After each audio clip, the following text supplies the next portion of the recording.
The voicemail came through at 11:47 p.m., while Janelle Washington was trying to get 3 screaming newborns to sleep in a Detroit apartment with no heat. Her phone, the one Marcus hadn't canceled yet, lit up on the kitchen counter. She didn't recognize the number. New York area code. Probably a debt collector. She let it go to voicemail. At that moment, with frozen fingers and 3 hungry mouths and milk that wouldn't come because her body was eating itself, Janelle had bigger problems than whoever was calling from Manhattan. She had no idea that voicemail would change everything.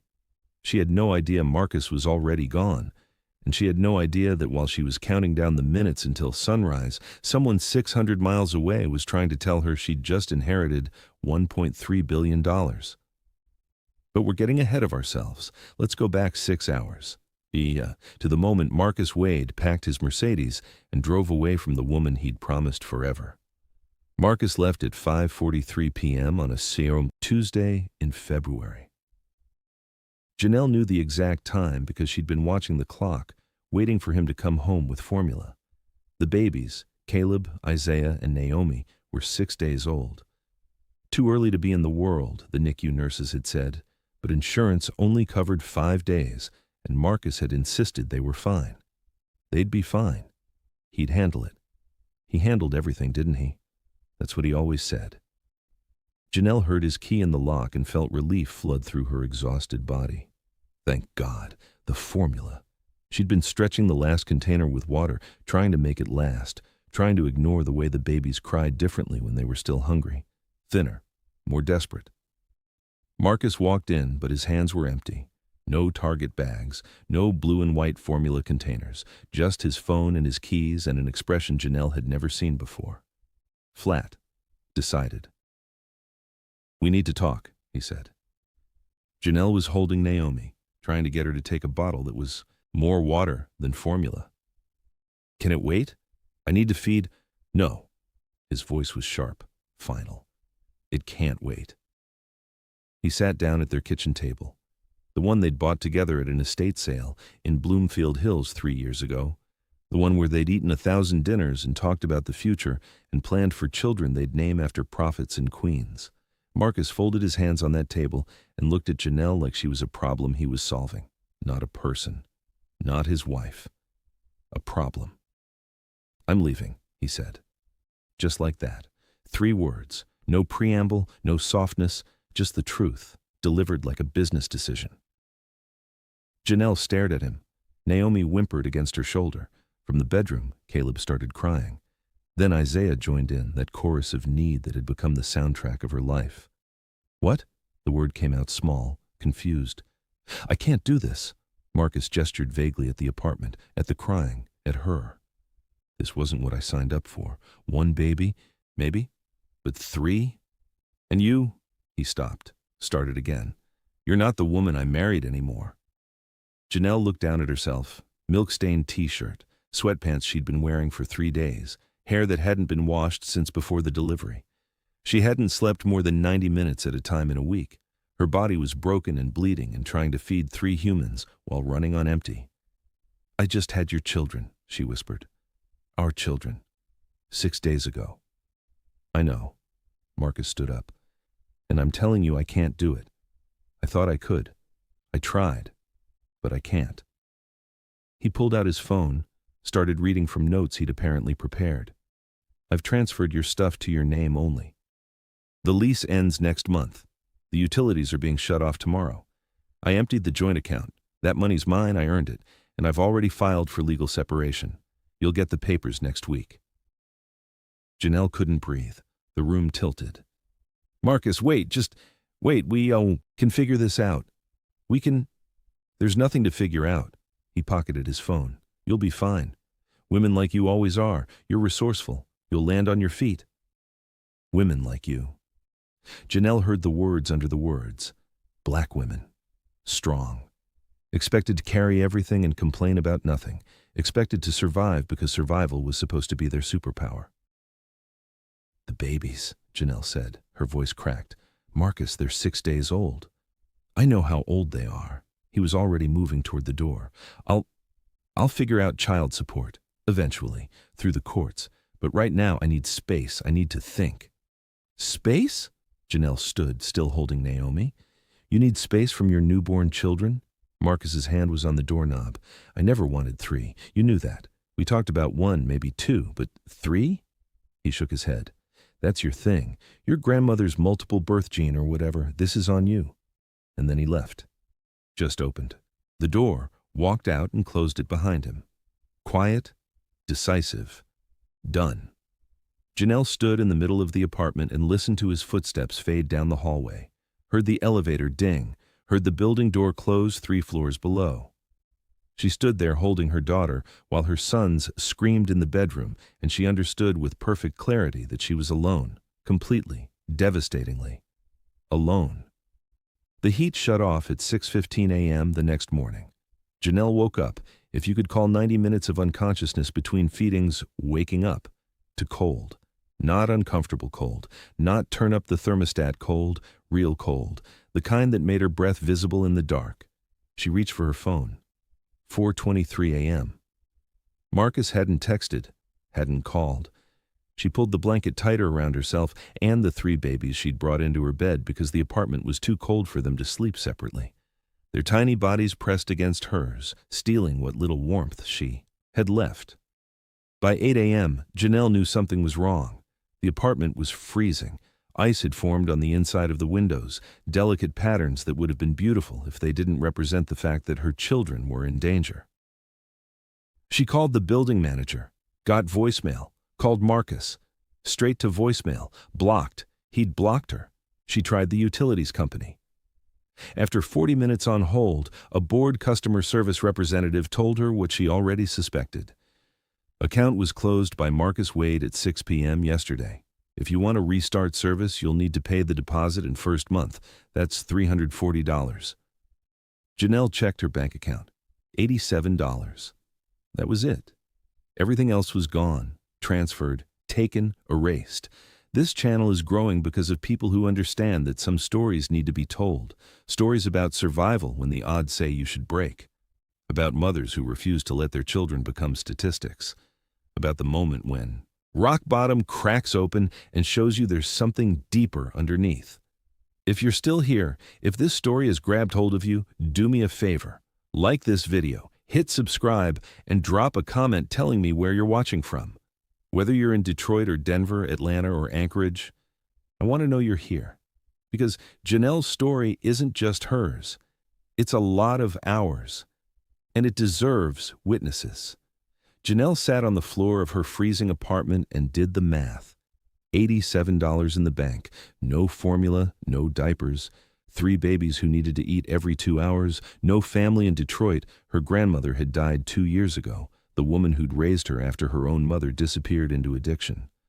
No friends close enough to call at 8 a.m. and say, I'm in trouble, real trouble. Marcus had been her family.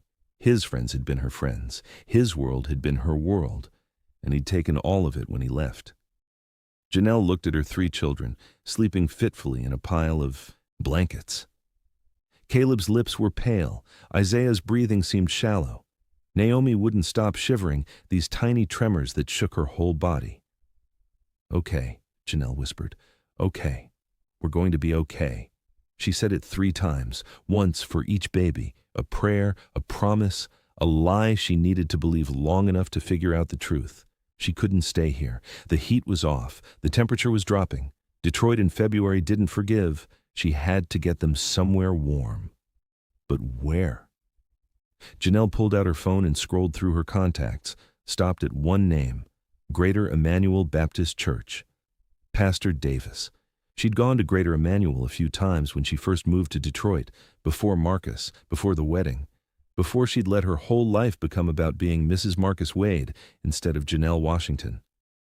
She hadn't been back in 3 years, but Pastor Davis had given her his card once, after service.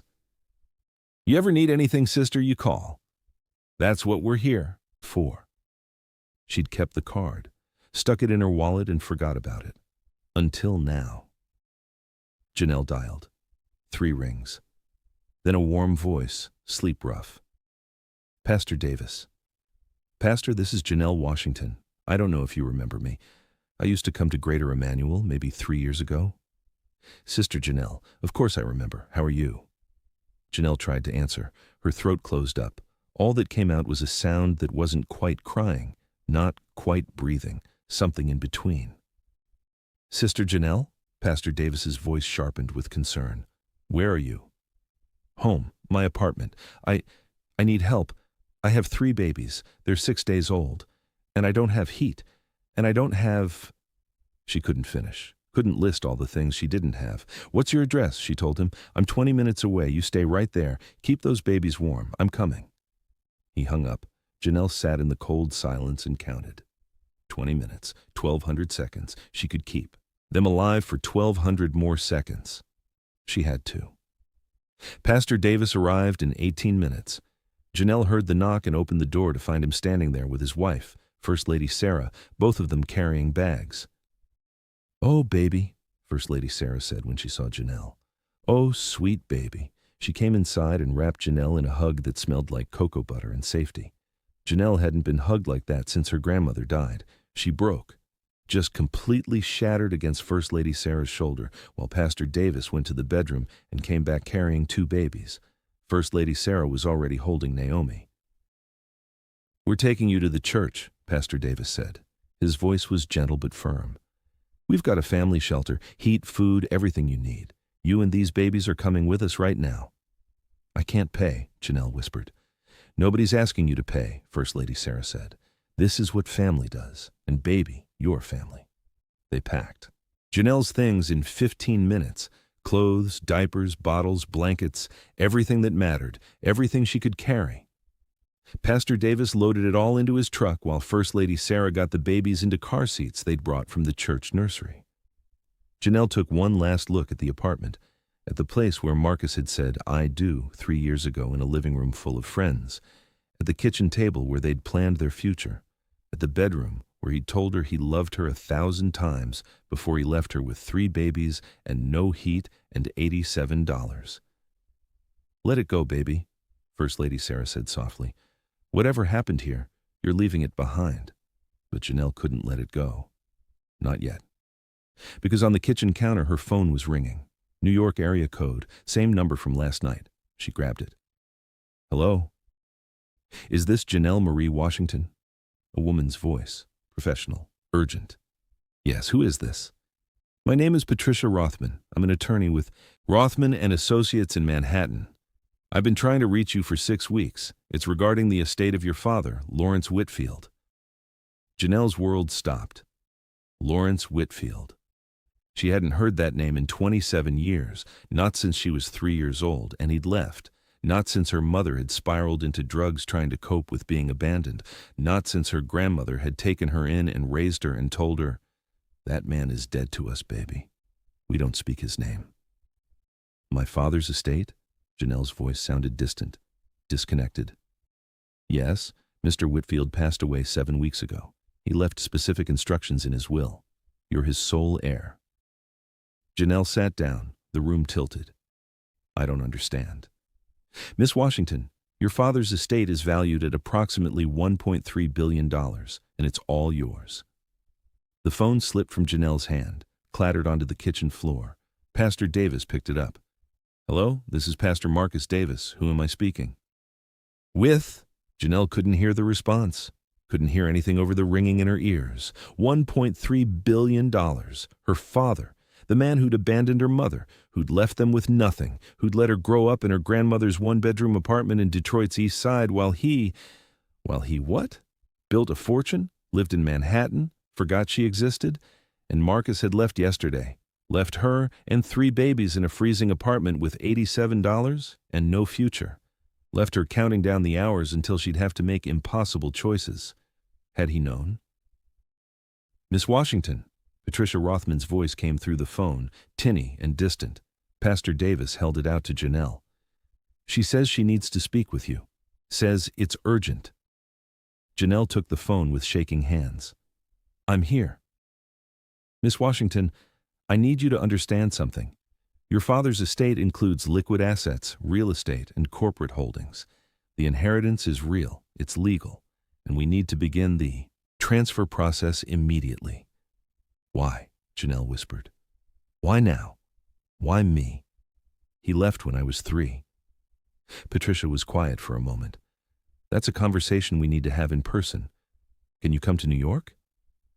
Janelle looked around the freezing apartment, at Pastor Davis and First Lady Sarah watching her with concern, at her 3 babies bundled in blankets, at the life Marcus had tried to erase. Yes, she said, I can come to New York. The church shelter was warm. That was the first thing Janelle noticed when they arrived, warm in a way that made her realize how cold she'd been for days, maybe longer.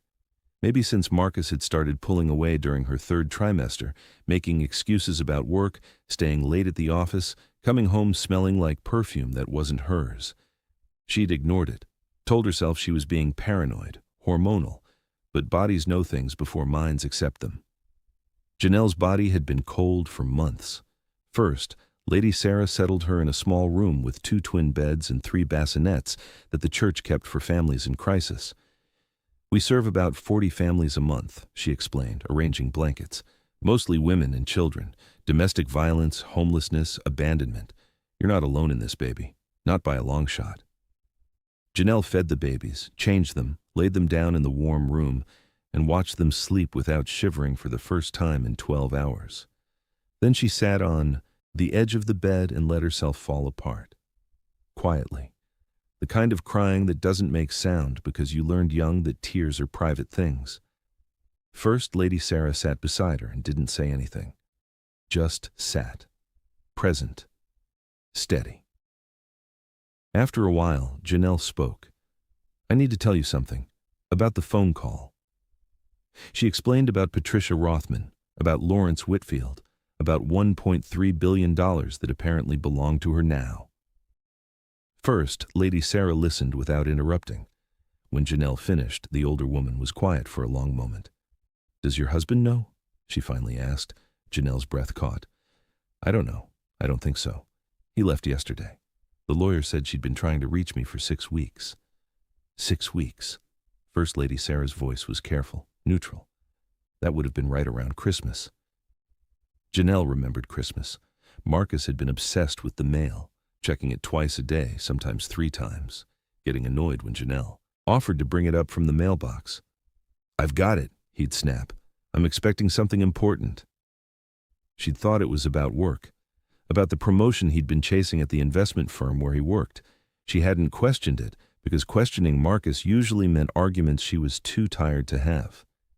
He knew, Janelle said slowly. He had to have known. The lawyer said she'd been trying to reach me, sending letters. But I never got any letters.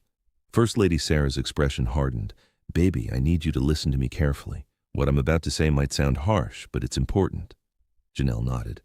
If your husband intercepted correspondence about your inheritance, that's a federal crime. Mail fraud.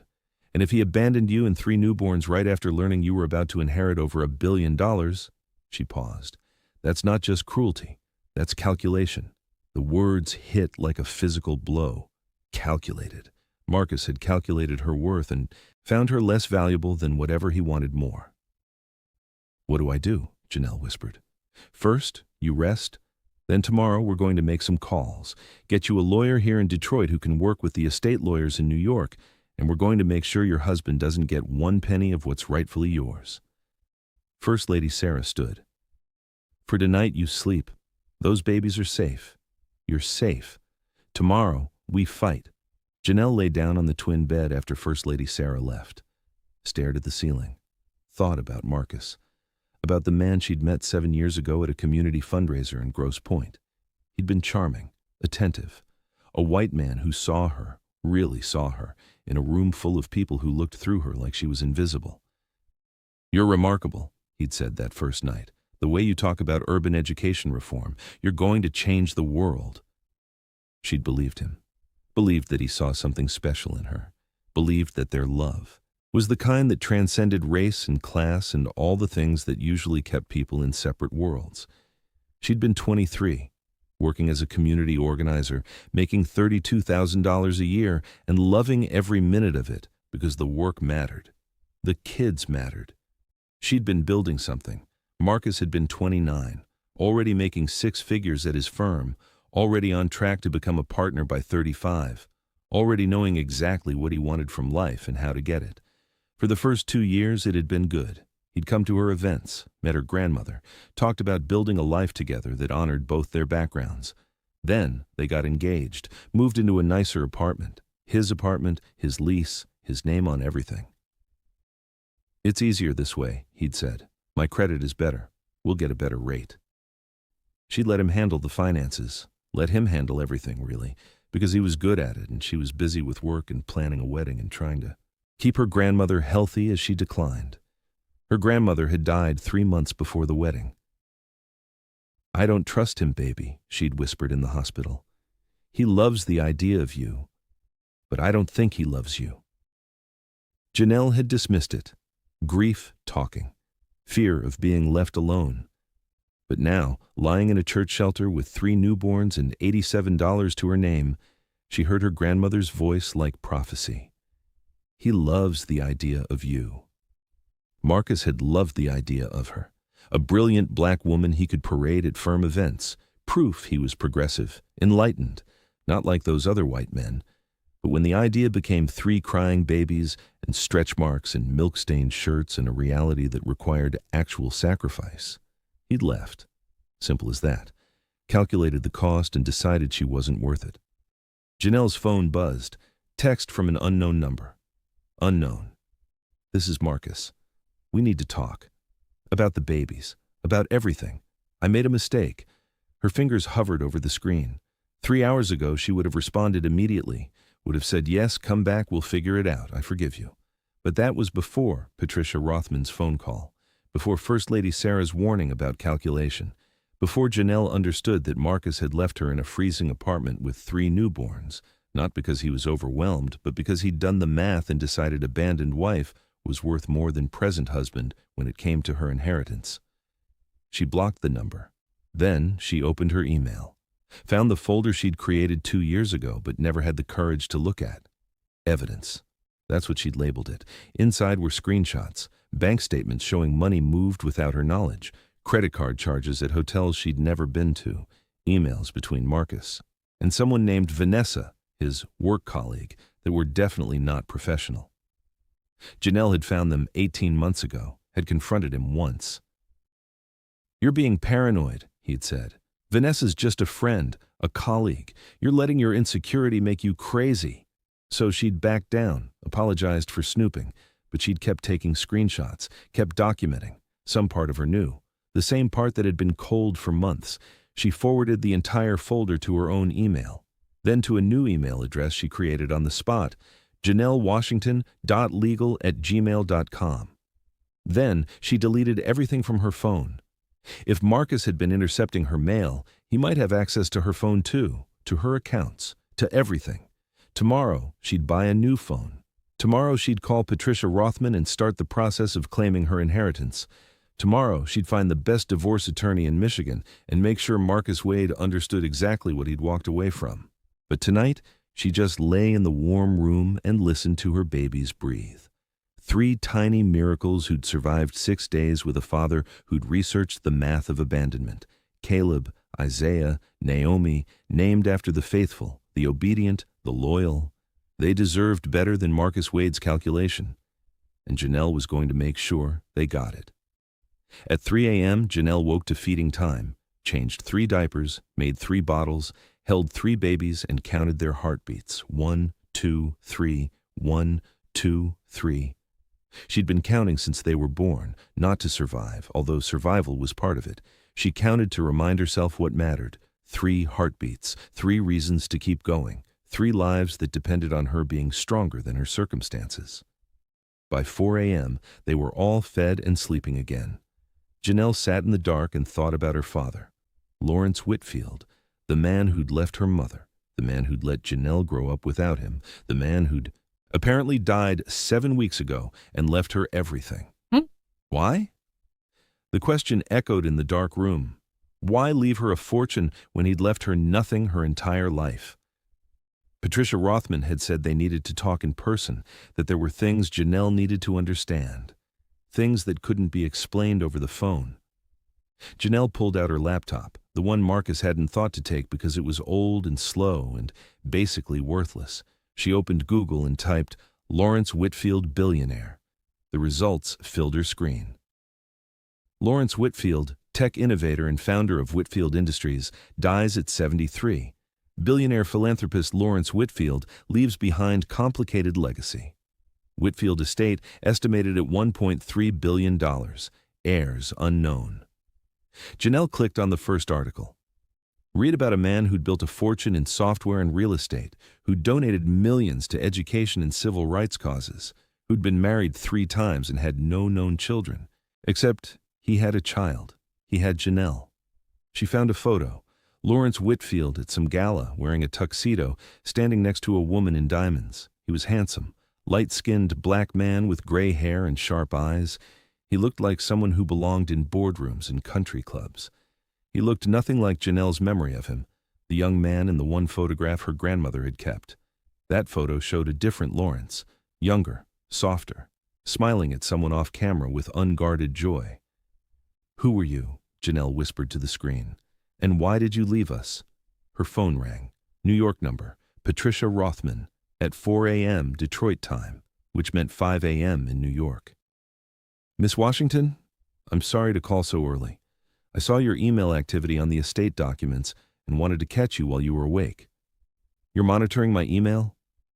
"The estate is monitoring all digital activity related to Mr. Whitfield's accounts. It's standard protocol for high-value inheritances. We need to make sure the right person is accessing the information." Patricia paused. "And we need to make sure no one else is. You think someone's trying to access it?" "I think you need to come to New York immediately. Today, if possible. There are things you need to know about your father's will. And about your husband." Janelle's stomach dropped. "What about my husband?" "Miss Washington, we've been trying to reach you for 6 weeks. Every letter we sent was to your marital address. We confirmed delivery, but you never responded." "I never got them, any of them. That's what we were afraid of, which means someone intercepted them. And based on public records, your husband is the only other person with access to your mail." Patricia's voice was careful, professional. But Janelle heard the anger underneath. "There's something else. 3 days ago, a man claiming to be your attorney called our office. Said he was representing you in estate matters, asked for detailed information about the inheritance." "I don't have an attorney." "We know. We verified that. But the man knew things he shouldn't have known. Specific details about your father's will, which suggests someone has been accessing information they're not entitled to." Janelle felt sick. "Marcus, we believe so, which is why you need to come to New York now, before he realizes you know, before he has a chance to contest the inheritance or file claims as your spouse. We're not divorced yet." "Exactly. Which means, under Michigan law, he has potential claims to marital assets. And if your inheritance is received during the marriage, he could argue it's marital property." The room tilted. "How much?" "I'm sorry? How much could he take?" Patricia was quiet for a moment. "Potentially half. If he files the right motions, makes the right arguments, drags this out in court. Half of $1.3 billion, $650 million, for a man who'd left his wife and newborn triplets in a freezing apartment with $87. And no way to survive." "Tell me what I need to do," Janelle said. Her voice was steady, cold, the kind of cold Marcus had taught her. "Come to New York, today, bring the babies. We'll put you in a hotel, cover all expenses. We'll start the inheritance process immediately and file for emergency divorce proceedings with a separation of assets clause." "How fast can this happen?" "If you're here by tonight, we can have preliminary paperwork filed by tomorrow morning, full inheritance transfer within 2 weeks. Divorce finalized in 90 days if he doesn't contest." "And if he does contest?" "Then we fight. And Miss Washington, I don't lose." Janelle looked at her sleeping babies, at the church shelter that had given them refuge, at the life Marcus had tried to leave her with. "I'll be on the next flight." She hung up and sat in the darkness, thought about the girl she'd been 7 years ago, full of hope and plans and belief that love conquered everything. That girl was gone. Died. Somewhere between the freezing apartment and this warm room. What was left was a mother, a survivor, a woman who'd been taught that strength meant silence and endurance. But Marcus had miscalculated. He'd thought abandoning her meant winning. He'd thought she'd be too broken, too desperate, too grateful for scraps to fight back. He didn't know about Lawrence Whitfield's $1.3 billion, didn't know about the estate lawyers who'd been searching for her, didn't know that while he was planning his exit, she'd been documenting everything. And he definitely didn't know that Janelle Washington had learned something from her grandmother that no amount of money could teach. You don't survive by being soft. You survive by being smart. And when someone tries to leave you in the cold with nothing, you make sure they learn exactly what nothing costs. Janelle opened her laptop and booked 4 tickets to New York. 1 adult, 3 infants. Leaving Detroit Metro at 11 a.m. She used the last $87 in either her account and Patricia Rothman's firm credit card number for the balance. Then she packed. Quietly, efficiently, everything they'd need for 2 weeks, maybe longer. By 6 a.m., she was ready. Pastor Davis knocked softly at 6:30. "Sister Janelle, First Lady said you might need a ride to the airport." "I do, thank you." He looked at her packed bags, at her face, at the determination that had replaced desperation overnight. "You're going to be okay," he said. It wasn't a question. "Yes," Janelle replied. "I am." "And Pastor?" "Yes? When Marcus comes looking for me, and he will. You don't know where I went. You haven't heard from me. I stayed one night and left. You have no idea where I am." Pastor Davis studied her for a long moment, then he nodded. "I've never been good at remembering details. Comes with age." Janelle smiled. First real smile in days. "Thank you. For everything. That's what family does," he said. "And sister, whatever you're about to do it with wisdom, not revenge. There's a difference." "I know," Janelle said. "Revenge is about anger. Wisdom is about making sure he never does this to anyone else." She picked up her bags. Pastor Davis took 2 of them. First Lady Sarah appeared with a diaper bag and an envelope. "For formula and diapers," she said, pressing it into Janelle's hands. "And baby, you call us. Let us know you're safe." "I will." Janelle hugged her. "I promise." They loaded everything into Pastor Davis's car. The baby stayed sleeping, bundled against the February cold. As they pulled away from Greater Emmanuel Baptist Church, Janelle looked back at the building that had saved her life. Someday she'd return, not as the desperate woman who'd arrived yesterday, as someone who'd transformed rock bottom into a foundation, someone who'd learned that the opposite of abandonment wasn't revenge. It was building something so solid that abandonment became impossible. The plane took off at 11:47 a.m., exactly 12 hours after Patricia Rothman's first voicemail. 12 hours after Marcus had left, 12 hours after Janelle Washington's old life ended and something new began. She didn't know what waited in New York, didn't know what her father's will contained, or why he'd left her everything, or what Marcus would do when he realized she was gone. But she knew one thing with absolute certainty. She was done counting down to survival. It was time to count up to something better. The car Patricia Rothman sent to JFK was a black Lincoln Town car with leather seats that smelled like money. The driver, a woman in her 50s named Claire, helped Janelle load 3 car seats without asking questions.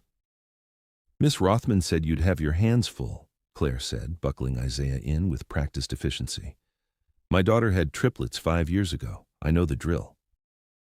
Janelle settled into the back seat with Naomi on her lap while Caleb and Isaiah flanked her in their carriers. She watched Manhattan rise up through the window as they crossed into the city. Towers of glass and steel, millions of people living millions of lives. Somewhere in this city, her father had built an empire, had lived and died without her, had left her everything for reasons she didn't understand. The car pulled up to the Greenwich Hotel in Tribeca. Understated elegance.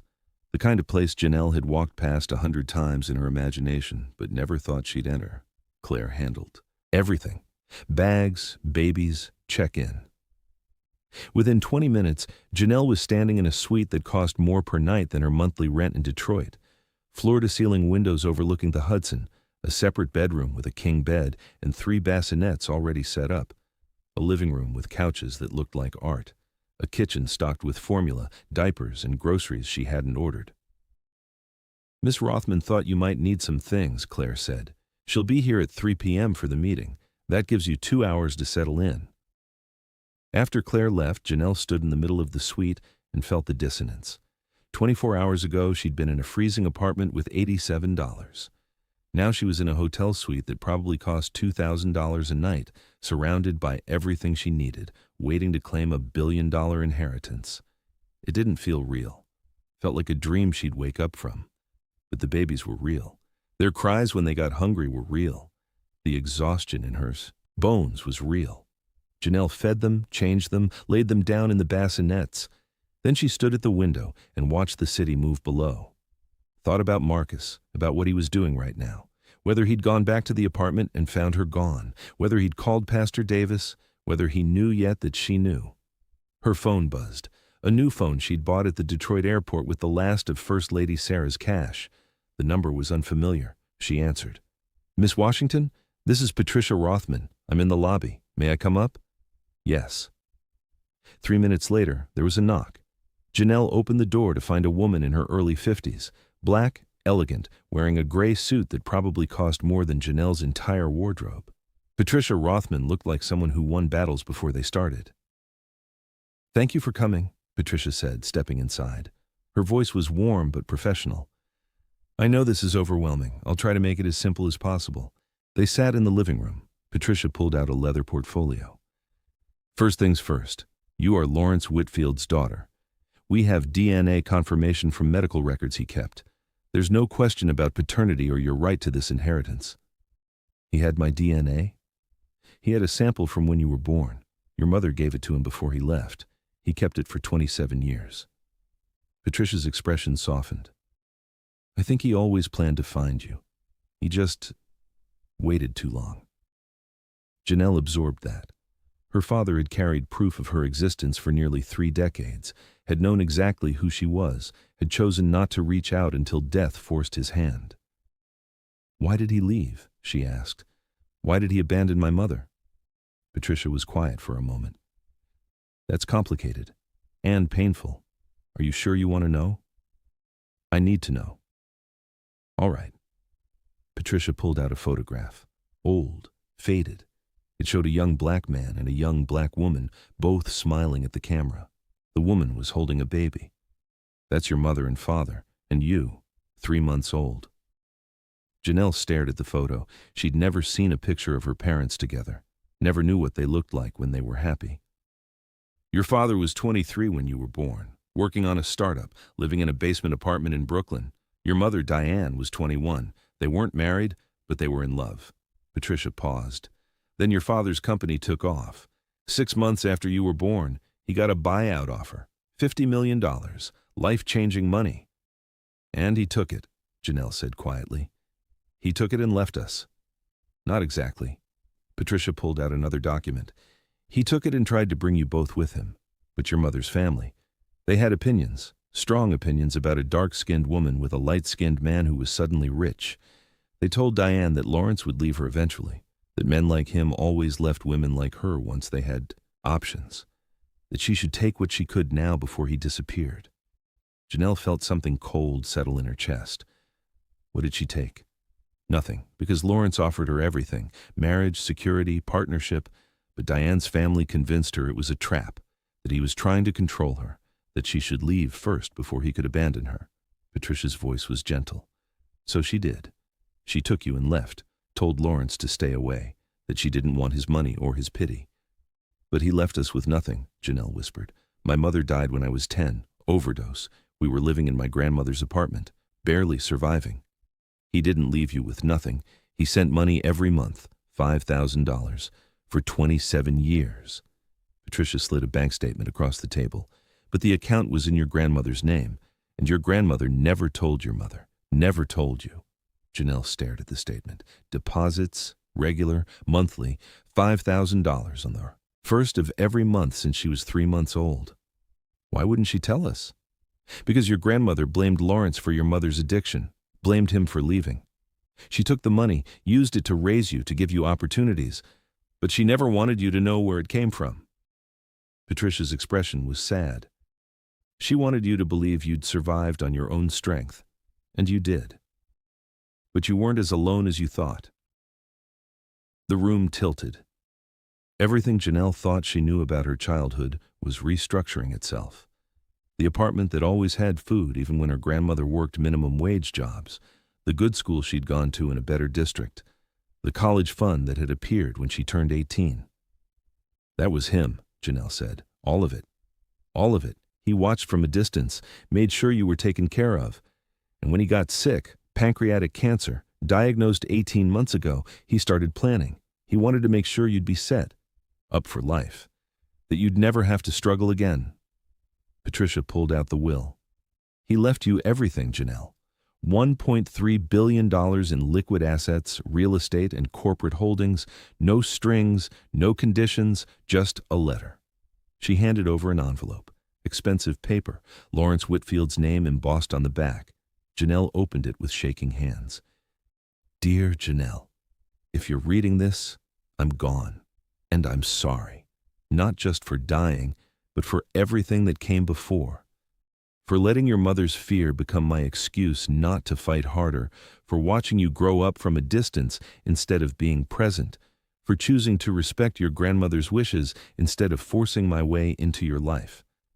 I told myself I was doing the right thing, giving you space, letting you have a normal childhood without the complications of my money and my world. But the truth is simpler and uglier. I was a coward. I was afraid you'd reject me the way your mother did, afraid I'd fail you the way I failed her. I followed your life, every achievement, every struggle. I was so proud of you. The work you did as a community organizer, the way you fought for kids who looked like you, who came from neighborhoods like the one you grew up in. You became everything I hoped you'd be, and you did it without me. This inheritance isn't about guilt money. It's about giving you choices, the kind of choices I never gave your mother, the kind of choices that let you build the life you want, not just the life you can afford. Use it wisely, use it well. And if you ever wondered whether you were loved, you were, every day, from a distance, inadequately, but genuinely. You were loved, your father, Lawrence. Janelle read the letter 3 times, felt something crack open in her chest. Not forgiveness exactly, but understanding.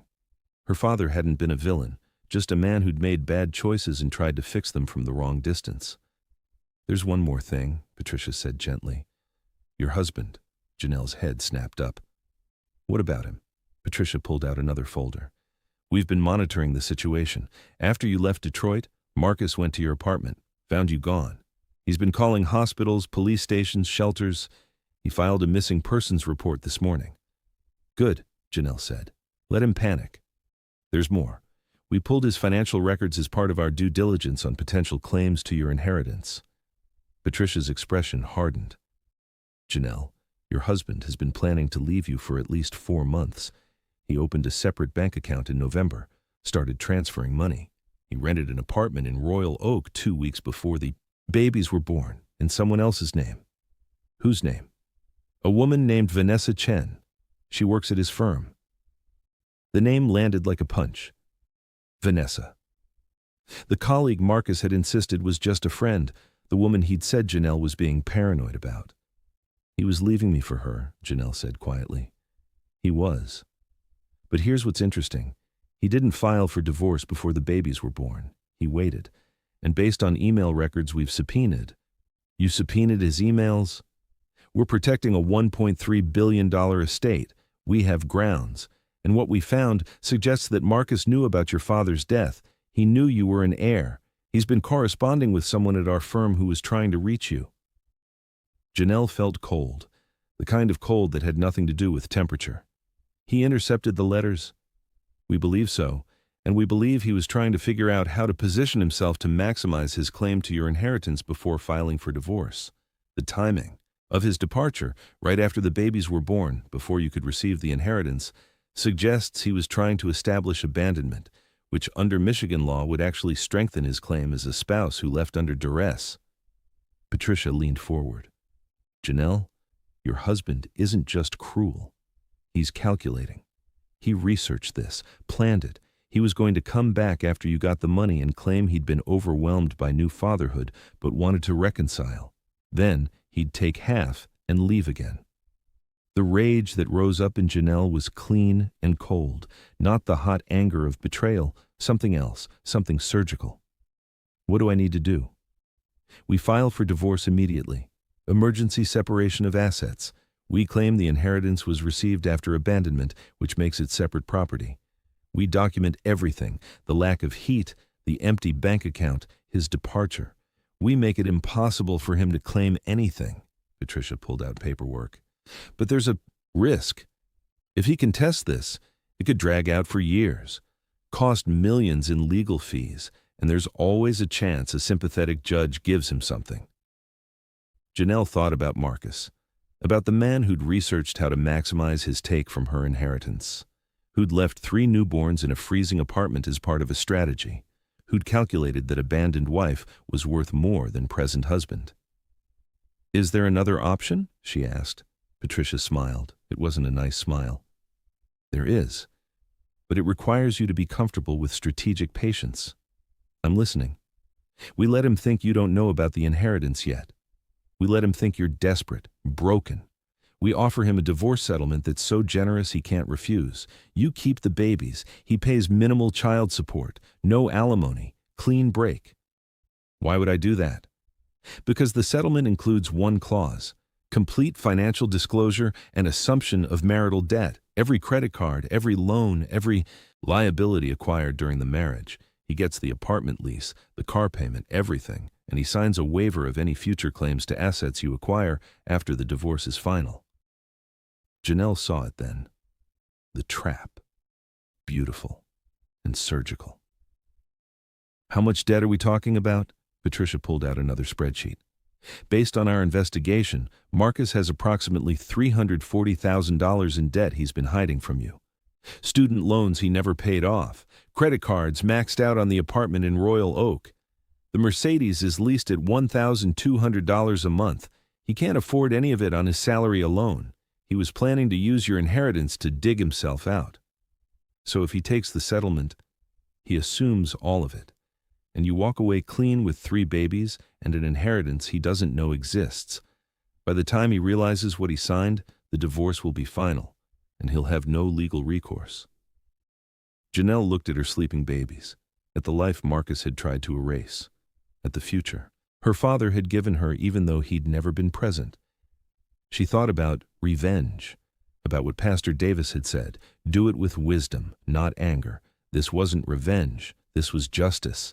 The kind that didn't announce itself, the kind that let a man's own calculation destroy him.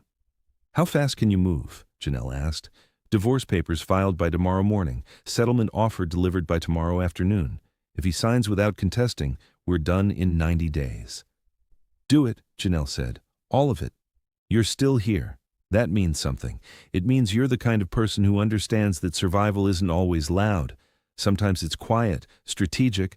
Sometimes it's a mother making decisions in a hotel room while her babies sleep, knowing that the opposite of abandonment isn't revenge. It's building something so strong that abandonment becomes irrelevant. If this story is hitting you where you live, I need you to do something. Share it. Not for me, for the woman watching. This right now in a cold apartment, counting down the hours, wondering if she'll survive. She needs to know she's not alone. She needs to know there's a way through. Hit that share button. Leave a comment telling her she matters. Be the voice that reaches her before the cold does. Now, back to Janelle. Marcus Wade received the divorce papers at 9:47 a.m. on Thursday morning. He was at Vanessa's apartment in Royal Oak, the apartment he'd rented with money he'd skimmed from joint accounts over 6 months, when the process server knocked. Vanessa answered the door in his shirt. The process server looked at Marcus standing in the background and said, "Marcus Andrew Wade?" "Yes?" "You've been served." The envelope landed on the granite countertop Vanessa had picked out. Expensive, modern, everything the Detroit apartment with Janelle had never been. Marcus tore it open, expecting the usual legal language, expecting Janelle to demand everything: support, alimony, rights to his future earnings. Instead, he found something that made his hands shake. Petitioner seeks immediate dissolution of marriage with following terms: sole physical custody of minor children, Caleb Marcus Wade, Isaiah Lawrence Wade, Naomi Diane Wade, with respondent granted supervised visitation upon request. Respondent, to provide child support of $800 monthly. No alimony requested. Petitioner requests only personal belongings and maiden name restoration. Respondent retains all marital assets including residence, vehicles, and business interests. Complete financial disclosure required. Respondent assumes all marital debts and liabilities. Marcus read it 3 times, then he laughed. She's giving me everything, he said, showing Vanessa. The apartment, the car, everything. She's not even asking for alimony. Vanessa read the papers, her expression careful. She was smart. Columbia law. That's how they'd met, at a firm networking event. She'd been attracted to his confidence, his ambition, the way he talked about building wealth and legacy. She'd been less attracted to the wife and 3 babies he'd failed to mention, until she was already in too deep. Marcus, Vanessa said slowly, this seems too easy. It's not too easy. It's exactly what I expected. Janelle's practical. She knows I can't afford a long court battle. She's cutting her losses. Marcus felt something like triumph mixed with relief. He'd been worried Janelle would fight, worried she'd drag this out, worried she'd somehow learned about the letters from that law firm in New York. He'd intercepted 6 of them over 2 months, burned them without opening them because whatever they contained, it couldn't be good. Estate lawyers didn't chase people down unless there was money involved, and if Janelle had money, that changed his calculation entirely. But if she was signing this settlement, asking for almost nothing, it meant she didn't know. Meant the lawyers had given up trying to reach her. Meant Marcus had dodged whatever complication those letters represented. I'm signing it, Marcus said. Today. Vanessa set down the papers. You should have a lawyer review it first. Why? She's giving me everything I want. Minimal support, no alimony, clean break. If I bring in a lawyer, they'll tell me to drag it out. Ask for more, and she'll get angry and change her mind. Marcus pulled out his phone. I'm calling her right now, telling her I'll sign. He dialed Janelle's number, got a recording. The number you have reached is no longer in service. He tried again. Same recording. She changed her number, Marcus said. Probably couldn't afford the bill. Vanessa's expression was troubled. Something about this felt wrong to her. Too convenient, too clean. But Marcus was already texting his lawyer, a guy named Ron Shepard who mostly handled real estate deals but could file divorce paperwork. Marcus, got served. Want to sign immediately. Can you review and file my response today? Ron, slow down. Let me look at it first. Marcus, nothing to look at. She's asking for almost nothing. I want this done. Ron, Marcus, I'm advising you as your attorney to let me review the full disclosure requirements. There might be complications. Marcus, no complications. Just file it. Marcus set down his phone and felt something he hadn't felt in weeks. Free. The babies had been a mistake, not because he didn't want children, he did eventually on his timeline, but because 3 at once was chaos, overwhelming, expensive, and Janelle had changed, stopped being the woman he'd married and become someone he didn't recognize, tired, demanding, always needing something. He'd told himself leaving was the right choice, that she'd be fine, that women like Janelle always found a way. That's what they did. Survived. It wasn't cruel. It was practical. And now she was making it easy, asking for the bare minimum, letting him keep his life intact. I need to go to the office, Marcus said, pulling on his jacket. Sign the papers. Get this filed. Then we can finally move forward. Vanessa watched him leave, sat alone in the apartment he was paying for with money he didn't have, looked at the divorce papers again. Something her law school training was screaming at her, complete financial disclosure and assumption of marital debts. That phrase was important. She pulled out her laptop and did something she probably shouldn't have. She accessed the firm's database, she had credentials as a junior partner, and ran a search on Marcus Wade. What came up made her stomach drop. Student loan debt, $127,000, credit card debt, $89,000, car lease obligations, $43,000 over 36 months, apartment lease, Royal Oak, $67,000 over 18 months remaining, outstanding personal loans, $31,000, total, $357,000. Vanessa sat back. Marcus's salary was $140,000 a year, before taxes. There was no way he could service this debt. He'd been living on credit, on borrowed time. And if he signed those divorce papers, he was assuming all of it. Alone, she grabbed her phone, tried to call him. He didn't answer. She texted, "Vanessa, don't sign anything yet. We need to talk." "Marcus, it's done. Just filed my response. Told Ron to accept all terms. We're free, Ness. Finally free." Vanessa stared at her phone, at the man she'd been sleeping with for 8 months. The man who'd promised her a future built on ambition and wealth. The man who'd just signed away any chance of surviving his own debt. She thought about Janelle, about the wife Marcus had described as clingy and dramatic, and not cut out for motherhood, about the woman who just offered a divorce settlement so generous it looked like surrender. And Vanessa understood with perfect clarity. Janelle hadn't surrendered. She'd won. The question was, what did she know that Marcus didn't?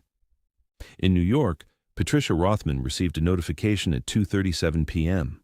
Marcus Wade had filed his response, accepted all terms, signed the financial disclosure. The divorce would be final in 90 days. She called Janelle immediately. He signed. Janelle was feeding Naomi when the call came. She'd been waiting for this, hoping for it, but part of her had expected Marcus to be smarter, to see the trap. All of it? Every word. He even waived the 30-day review period. Said he wanted it done immediately. Patricia's voice carried something like awe.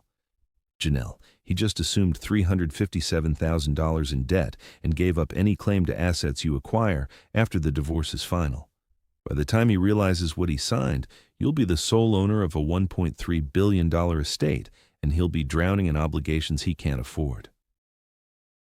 Janelle felt something settle in her chest. Not quite satisfaction. Not quite peace. Something in between. What happens now? Now we wait 90 days. During that time, you live quietly. Don't post on social media. Don't contact him. Don't let him know where you are or what you've inherited. After the divorce is final, we transfer the full estate to your name. And then, Patricia paused, then you decide who you want to become. Janelle looked at her 3 babies. Caleb was awake, watching her with wide eyes. Isaiah slept peacefully. Naomi had finished eating and was making small, satisfied sounds. "I already know who I want to become," Janelle said quietly. "Someone who makes sure no other woman has to count down the hours in a freezing apartment, wondering if her babies will survive. Someone who builds something that can't be abandoned." "Then let's build it," Patricia replied.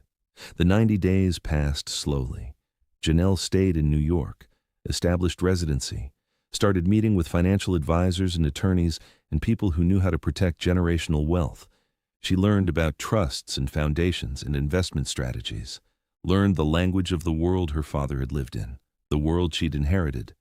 She also hired a private investigator, not to follow Marcus, she didn't care what he did anymore, but to find other women, women like her, women abandoned with children and no resources, women counting down. The investigator's report came back with 47 names, 47 women in Michigan alone who'd been left by partners with children under 2 years old. 47 women. Navigating systems designed to fail them. Janelle read every story, memorized every name, and she started planning. On day 89, Patricia called, "The divorce is final tomorrow. The judge signed off this morning. By noon tomorrow, you'll be Janelle Washington again. Single mother of 3. And sole heir to the Whitfield estate." "Good," Janelle said. "I have something I want to do."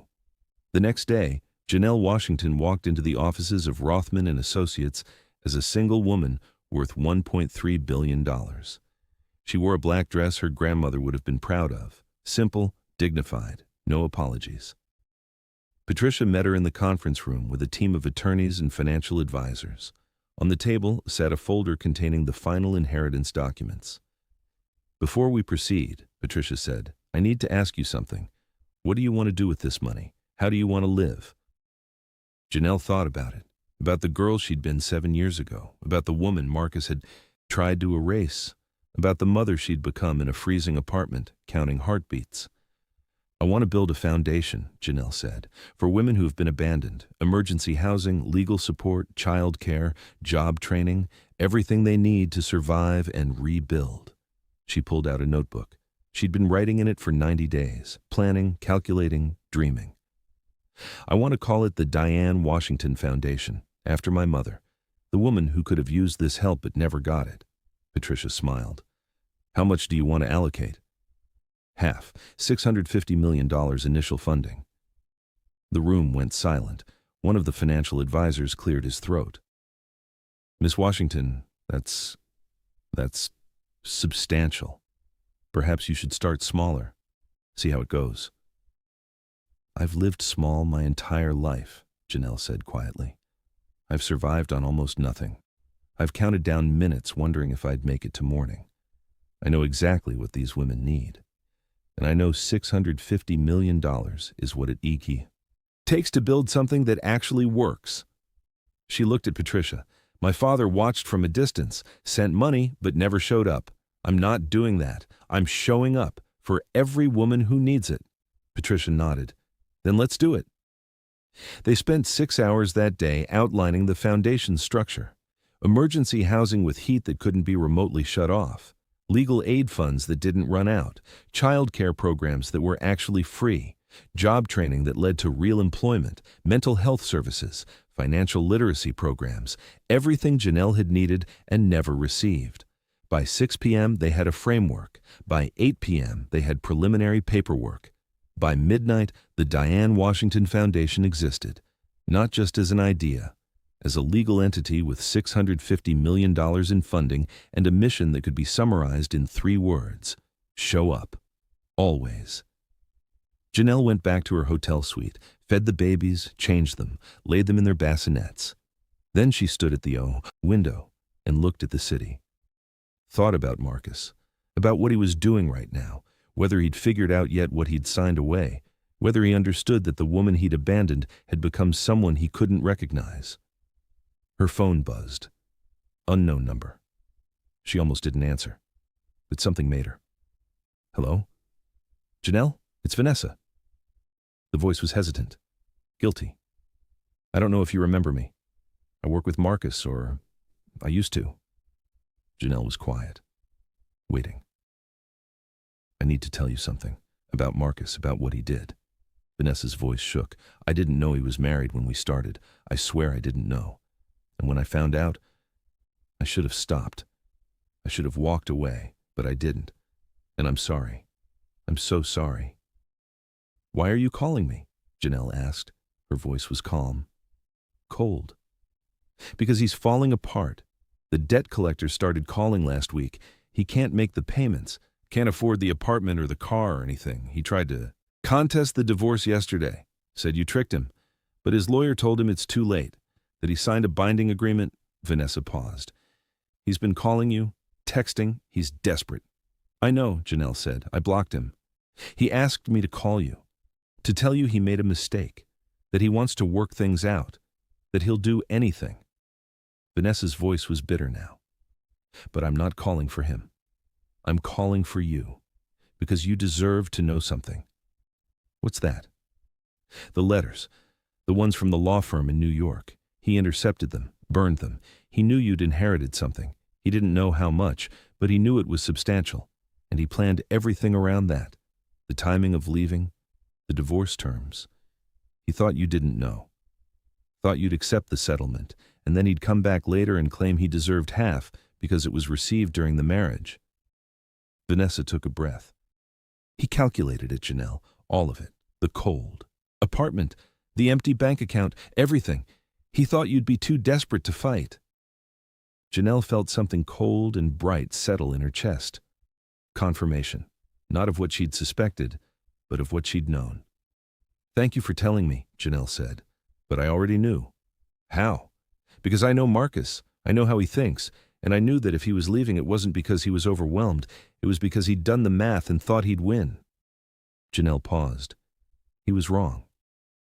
Vanessa was quiet for a long moment. How wrong? That's between me and Marcus, Janelle said. But Vanessa, you should probably find a new boyfriend. This one's going to be busy with debt collectors for the foreseeable future. She hung up, stood at the window, thought about calling Marcus, about telling him exactly what he'd signed away, about making sure he understood that the woman he'd left in a freezing apartment with 3 newborns was now worth more than he'd earned in 10 lifetimes. But that would be revenge. And Janelle had promised Pastor Davis wisdom, not revenge. So she did something better. She opened her laptop and pulled up the list of 47 women, 47 mothers abandoned with young children, 47 stories that looked like hers. And she started making calls. Hello, my name is Janelle Washington. I run a foundation that helps mothers in crisis. I understand you're going through a difficult time. I'd like to help. She made that call 47 times that night. And 47 times, women answered with the same desperate hope Janelle had felt when Pastor Davis said, "I'm coming." By morning, 12 women had accepted emergency housing. 8 had enrolled in legal aid programs. 23 had started childcare services. 4 had moved into job training programs. And every single one had heard the same message. You're not alone. You're not forgotten. Help is real. Marcus Wade woke up that same morning to another call from a debt collector, and another, and another. By noon, he understood what he'd signed. By 3 p.m., he'd tried to call Janelle 17 times. By evening, he'd left a voicemail that said, "Please, I'm begging you. I made a mistake. Call me back. Please." Janelle listened to it once, then she deleted it and went back to building something that couldn't be abandoned. 3 months after the divorce, Marcus Wade sat in a studio apartment in Ferndale that cost $950 a month and felt like a prison. The Royal Oak apartment was gone. He couldn't afford it. The Mercedes was gone, repossessed. Vanessa was gone, left 2 weeks after the debt collector started calling, saying she needed space to figure things out. What Marcus had left was debt, mountains of it, and a child support obligation he could barely meet, and the slowly dawning realization that he'd made the biggest mistake of his life. It started when his boss called him into the office in late May. "Marcus, we need to talk about your performance." Performance. Marcus had been at the firm for 8 years, had been on track for partner, had built relationships and closed deals and done everything right. "What about my performance?" Marcus asked. "It's slipping. You're distracted, missing deadlines. Clients have complained." His boss, Gerald, who'd been his mentor, looked uncomfortable. "Is everything okay at home?" Home. Marcus almost laughed. Home was a studio with a mattress on the floor and collection notices piling up by the door. "I'm fine," Marcus said. "Just some personal issues. I'll handle it." "See that you do, because Marcus, I'm going to be honest with you. The partnership vote is coming up in October, and right now, you're not in consideration." The words landed like a physical blow. "What?" "Gerald, I've been working toward this for 3 years." "I know, but the partners have concerns. About your judgment, about your stability." Gerald paused. "About the divorce." "The divorce has nothing to do with my work." "Doesn't it? You left your wife with 3 newborns. Word got around. Some of the partners have opinions about that." Marcus felt rage building. "My personal life is none of their business." "Maybe not. But this is a small community, and perception matters." Gerald's expression was sympathetic but firm. "Figure it out, Marcus. Get your life together, or start looking for another firm." Marcus left the office and sat in his used Honda Civic, $8,000, financed at 14% interest because his credit was shot. He pulled out his phone and did something he'd been avoiding for 3 months. He Googled Janelle Washington. The results made his hands shake. Janelle Washington launches $650 million foundation for abandoned mothers. Detroit native inherits fortune, dedicates life to helping women in crisis. Diane Washington Foundation opens emergency housing in 12 cities. Billionaire philanthropist Janelle Washington. Every mother deserves a chance to survive. Billionaire. The word screamed from every headline. Marcus clicked on the first article. Read about Lawrence Whitfield, about the $1.3 billion estate, about Janelle being his sole heir, about the inheritance that had been waiting for her while Marcus was calculating how to maximize his divorce settlement. He read about the foundation, about the 47 women Janelle had helped in the first month, about the emergency housing with heat that couldn't be shut off, about the legal aid and child care and job training. He read about Janelle's interview with the Detroit Free Press where she said, "I know what it's like to count down the hours wondering if you'll survive. No woman should have to do that. No child should grow up watching their mother break under the weight of abandonment." Marcus read it all. Every article, every interview, every mention of the woman he'd left in a freezing apartment with $87 and 3 babies. The woman who was now worth over $1 billion. The woman he'd divorced 90 days before she claimed her inheritance. He started laughing, couldn't stop. The kind of laughter that sounded like breaking. He'd calculated everything perfectly, the timing, the settlement, the clean break, and he'd been wrong about the only number that mattered. Marcus drove to Vanessa's apartment that night, buzzed until she answered. "Marcus, you can't be here." "Did you know?" His voice was rough, desperate. "About Janelle? About the money?" Vanessa's expression was carefully neutral. "I heard." "You heard, that's it?" "Ness, she inherited over $1 billion while we were together, while I was signing those divorce papers. You didn't think to mention she might be rich?" "I didn't know." Vanessa stepped back from the door. "I suspected something was off about that settlement, but I didn't know about the inheritance until after. After I'd already signed." Marcus felt something wild and dangerous rising in his chest. After it was too late to do anything about it. "Marcus." Vanessa's voice was cold now, final. "Even if you'd known, what would you have done? Contested the divorce? Demanded half? She would have buried you in legal fees, would have brought up the intercepted letters, the abandonment, everything. You would have lost anyway." "At least I would have tried." "No." Vanessa shook her head. "You would have shown the world exactly what you are, and you still would have lost." She closed the door. Marcus stood in the hallway of her building and understood that this was his life now, alone, broke. A cautionary tale about a man who'd calculated wrong. Back in New York, Janelle received a call from Patricia. "Marcus tried to file a motion today, claiming fraud, saying you knowingly withheld information about your financial situation during the divorce proceedings." Janelle was at the foundation's new headquarters in Midtown, floor-to-ceiling windows overlooking the city, a staff of 32 people processing applications from women across the country. 314 women helped in 3 months. 7 emergency housing facilities opened, 12 legal cases won. "Is the motion going anywhere?" Janelle asked. "No." Judge threw it out. Said Marcus signed a binding agreement. Said he had 30 days to review and waived that right. Said he assumed all marital debts in exchange for a clean break, and that's exactly what he got. Patricia paused. The judge also noted that Marcus intercepted mail addressed to you, which is federal mail fraud, and that his claims of fraud are particularly audacious given that context. Janelle felt something settle. Not satisfaction exactly, just the knowledge that justice, however imperfect, had arrived. What did Marcus say? "According to my source in the courtroom, he broke down, started crying, said he made a mistake, that he didn't understand what he was signing." Patricia's voice was dry. The judge told him that ignorance of consequences doesn't nullify consent, and that perhaps he should have thought about that before abandoning 3 infants during a blizzard. "He tried to use the babies," Janelle said quietly. "Tried to make himself the victim." "He did. It didn't work. The judge saw through it." Patricia paused. "Janelle, he's going to keep trying. He's desperate. Men like Marcus don't accept losing gracefully. Let him try. I have an army of lawyers. He has debt and regret." "That's cold." "He taught me cold," Janelle replied. "I'm just better at it." She hung up and looked at the city below.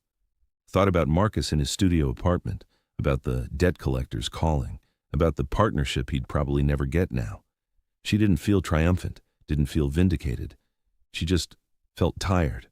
Tired of thinking about him, tired of the mental space he still occupied, tired of letting his choices define her story. There was a knock on her office door. Maria Chen, the foundation's director of operations, stepped in.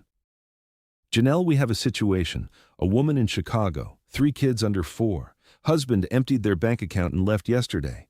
She's in a shelter, but it's full, and they're asking her to leave by tomorrow." Janelle stood immediately. "Get her on the phone. We have a facility in Evanston with space. Get her placed today." "Already did." She's moving in tonight. I just thought you'd want to know. Janelle smiled. I always want to know. Thank you, Maria. After Maria left, Janelle pulled out her phone and looked at a photo. Her 3 babies, now 5 months old. Caleb was smiling, really smiling, not just gas. Isaiah had found his hands and was fascinated by them. Naomi was watching everything with serious eyes, taking in the world. They were thriving, growing, safe. That's what mattered. Not Marcus's regret, not his desperate attempts to undo his choices, just 3 babies who'd survived a man's calculation and were building lives that had nothing to do with him. Janelle's phone rang. Pastor Davis. Sister Janelle, I hope I'm not calling it a bad time. Never, Pastor. How are you? Blessed. Busy. We've had 4 women this month ask about the foundation. I've been sending them your way. I know, thank you. We've been able to help 3 of them already. That's what I'm calling about. I'd like to bring a group from the church to New York. Let them see what you're building. Let them understand that this kind of work is possible. Janelle felt something warm in her chest. I'd love that. When? Next month? We're planning a mission trip for our young adults. Show them that ministry doesn't always look like church. Sometimes it looks like emergency housing and legal aid and showing up. Showing up, Janelle repeated. That's exactly what it is. They talked for 20 minutes about the foundation, about the babies, about how First Lady Sarah wanted to start a Detroit chapter. After they hung up, Janelle sat in her office and thought about legacy. Her father had left her money, an enormous amount of it. But more than that, he'd left her a choice. What kind of person did she want to become with resources most people never had? Marcus had made his choice. Calculation, self-interest, abandonment when it was convenient. Janelle had made a different choice. Show up, stay, build. Something that couldn't be erased when times got hard. That evening, Janelle went back to her apartment in Tribeca.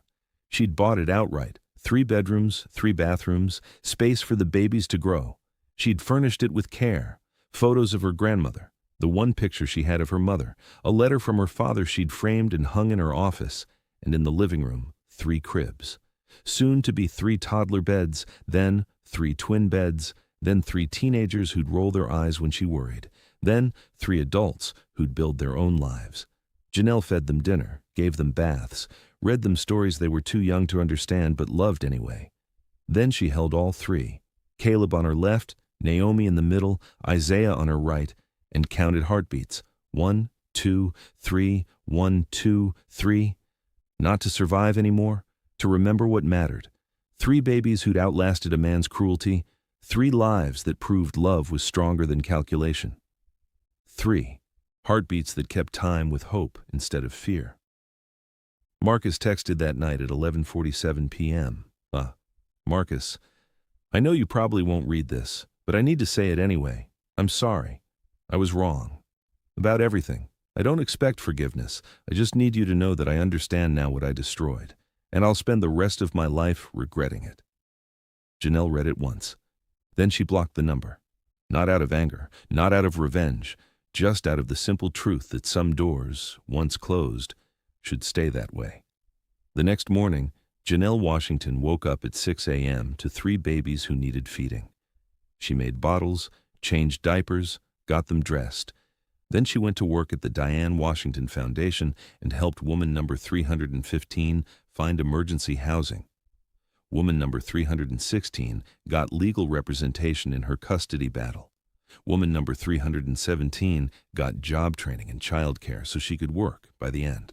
Of the week, Janelle had helped 23 more women, 23 more mothers who'd been counting down, wondering if they'd survive. Now they didn't have to wonder, because Janelle Washington, who'd been abandoned in a freezing apartment with 3 newborns and $87, had inherited $1.3 billion and decided that survival wasn't enough. She was building resurrection. One woman at a time, one child at a time, one choice at a time. And Marcus Wade, who'd calculated that abandonment would give him leverage, learned the most expensive lesson of his life. Never underestimate a mother who's been taught that cold has teeth. Because when she finally gets warm, she doesn't forget what the cold felt like. She just makes sure no one else has to freeze alone. 6 months after the divorce became final, Janelle received an invitation to speak at a conference on women's economic empowerment in Washington, D.C. The organizer was Dr. Rachel Morrison, a sociologist who'd spent 20 years studying the economic impact of abandonment on mothers and children. "Your foundation's work is groundbreaking," Dr. Morrison said over the phone. "We'd love for you to share your story, not just what you're building, but how you got here." Janelle hesitated. She'd done interviews, press releases, carefully controlled narratives about the foundation's mission, but standing on a stage and telling the full story, the freezing apartment, Marcus's calculation, the inheritance that had saved her, that felt different, more exposed. "I don't know if my story is what you're looking for," Janelle said. "It's exactly what we're looking for. Women need to hear that survival is possible, that transformation is real, that sometimes rock bottom cracks open and shows you bedrock underneath." Janelle thought about the women she'd helped. 315 had become 423. Every one of them had a story that looked like hers, different details, same bones. "All right," Janelle said, "I'll do it." The conference was in early November. Janelle flew to D.C. with the babies, 7 months old now, getting big, developing personalities. Caleb was the loud one, always making sounds, always wanting attention. Isaiah was quieter, more observant, studying the world before engaging with it. Naomi was fearless, grabbing at everything, afraid of nothing. Janelle had hired help now, a nanny named Grace who'd been abandoned 15 years ago and rebuilt her life through education and determination. Grace understood the weight of single motherhood, understood the particular exhaustion of raising children alone. "You go speak," Grace said the morning of Janelle's keynote. "Tell the truth. We'll be fine here." The conference was at the convention center. 1,500 women, academics, activists, advocates, and survivors. Women who'd lived through abandonment or devoted their careers to helping those who had. Janelle stood backstage and felt her hands shake. She'd addressed boardrooms, met with investors, negotiated with attorneys. But this was different. This was standing in front of women who'd know if she was performing or being real. Dr. Morrison found her backstage. "You ready?" "I don't know. What if I'm not what they need?" "You're exactly what they need. A woman who survived and decided survival wasn't enough, who built something that helps others survive too." Dr. Morrison smiled. "Just tell the truth. That's all testimony ever is. Truth spoken out loud." Janelle walked onto the stage at 2 p.m. The applause was warm, welcoming. She looked out at 1,500 faces and saw herself in everyone. "My name is Janelle Washington," she began. 7 months ago, I was living in a Detroit apartment with no heat, 3 newborn babies, and $87 in my bank account. My husband had just left. The utilities were shut off. I didn't know if we'd survive the night. The room was silent, listening. I had 2 choices: stay in that apartment and watch my babies freeze, or walk to a church and ask for help.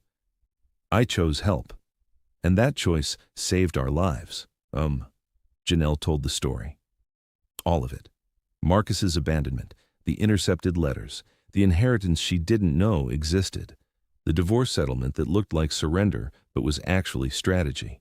She told them about counting heartbeats, about Pastor Davis and First Lady Sarah, about Patricia Rothman and the legal battle that never happened because Marcus had calculated wrong. "But here's what I want you to understand," Janelle said, her voice steady. "This story isn't about revenge. It's not about a man who left and lost everything. It's about a woman who was abandoned and decided that abandonment wasn't going to be the end of her story." She paused, looked at the faces watching her. "I inherited money. A lot of it. More than most people will see in their lifetimes, and I could have used it to live comfortably, to never worry again, to build a life where my children would never know struggle. But I kept thinking about the women who didn't inherit fortunes, who were counting down in freezing apartments right now, who were making impossible choices between food and heat, between safety and homelessness. And I realized, if I used this money just for myself, I was doing exactly what my father did, watching from a distance, sending help but not showing up." Janelle's voice grew stronger. "So I built the Diane Washington Foundation, Not because I'm special, not because I have all the answers, but because I remember what it felt like to be invisible, to call for help and hear silence, to wonder if anyone cared whether I lived or died. In 7 months, we've helped over 400 women. Emergency housing, legal aid, childcare, job training. But more than that, we've shown up. We've said, you matter, your children matter, your survival matters. The room erupted in applause. Janelle waited for it to quiet. If you're here today and you're counting down, whether it's hours or days or years, I need you to hear this. You will survive. And survival is just the beginning. What comes after is up to you. You can let abandonment define you, or you can let it refine you. You can stay bitter, or you can build something better. You can focus on what was taken, or you can create what's needed. Janelle felt tears on her cheeks. Didn't wipe them away. My husband calculated that leaving me would give him an advantage. He was wrong, because he forgot something important. Mothers don't quit. We can't afford to. Our children need us to be stronger than our circumstances, wiser than our pain, more determined than the people who tried to erase us. So if you're counting, if down tonight, count up instead. Count the heartbeats of the children who need you, count the women who've survived before you, count the future you're going to build despite every reason you shouldn't be able to. And know this, you're not alone. You're not forgotten. Help is real. And on the other side of this darkness, there's warmth, there's hope, there's a life worth fighting for. The standing ovation lasted 5 minutes. Women crying, women hugging, women pulling out phones to text friends who needed to hear this. Janelle stood on that stage and felt something shift, not triumph, not vindication, just the simple knowledge that her pain had become someone else's hope, that her survival had created a path for others to follow. After the keynote, women lined up to talk to her, share their stories, ask for help, say thank you. One woman, about Janelle's age, stepped forward with a baby on her hip. My husband left 3 months ago, she said. I've been living in my car, trying to figure out how to keep my daughter safe. Your foundation helped us last week, gave us a place to stay. I just wanted to say, you saved our lives. Janelle took her hand. What's your name? Keisha Thompson. Keisha, you saved your own life. You had the courage to ask for help. That's the hardest part. We just gave you resources you already deserved. Keisha started crying. I thought I was going to die. I thought we both were. But you didn't. You're here, and that baby is beautiful and safe and loved. That's what matters. They talked for 10 minutes. Janelle got Keisha's contact information, made sure she was connected to the foundation's ongoing support services, made sure she knew she wasn't alone. By the time Janelle left the conference center, it was nearly 7 p.m. She went back to the hotel where Grace had the babies fed and ready for bed. How did it go? Grace asked. I told the truth, Janelle said, and the truth mattered. She held her babies that night, counted heartbeats, thought about Keisha Thompson and the 423 women before her, thought about the thousands more who were out there, counting down, wondering if survival was possible. The foundation's phones rang constantly now, women calling from every state, stories that all sounded the same, abandonment, desperation, hope almost gone. Janelle couldn't help them all, but she could help some, and some was better than none. By the end of November, the foundation had helped 612 women. By Christmas, 843. By New Year's, over 1,000. Each number was a name, a story, a life that had been counting down and was now counting up. Marcus tried to contact Janelle one more time in December. Not directly. She'd blocked every number he had, but through his mother, Elizabeth Wade. Elizabeth called Janelle's office, got through to Maria, who patched her through after getting permission. Miss Washington, this is Elizabeth Wade, Marcus's mother. I'm calling to apologize. Janelle was silent, listening. I raised my son to be better than this, to honor his commitments, to understand that being a man means showing up, especially when it's hard. I failed him, and in failing him, he failed you and those beautiful babies. Elizabeth's voice was shaky, old. I know you don't owe me anything, but I'd like to meet my grandchildren. not through Marcus, just as their grandmother, if you'd allow it. Janelle thought about it, about legacy, about what her children deserved to know about where they came from. Mrs. Wade, I appreciate your call, but I need time to think about this. I understand. Take all the time you need. I just wanted you to know that what Marcus did doesn't represent our family's values. It represents his failure, and I'm ashamed of him.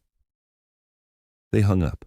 Janelle sat in her office and thought about forgiveness, about what she owed Marcus's mother, about what her children deserved. She didn't have an answer yet. That night, Janelle fed the babies dinner. Sweet potatoes and applesauce. Caleb ate everything and wanted more. Isaiah was pickier, studying each bite before accepting it. Naomi tried to feed herself and made a glorious mess. After baths and bottles and stories, Janelle laid them in their cribs and watched them fall asleep. 3 miracles who'd survived a father's calculation. 3 lives that deserved to know their full story. Not just the abandonment, but the survival. Not just the pain, but the purpose that came after. Janelle's phone buzzed. A text from Patricia. Patricia, the foundation just received a $10 million anonymous donation, largest single gift we've gotten. Donor wants to remain anonymous but included a note. Should I forward it? Janelle. Yes. The note came through seconds later. To Janelle Washington.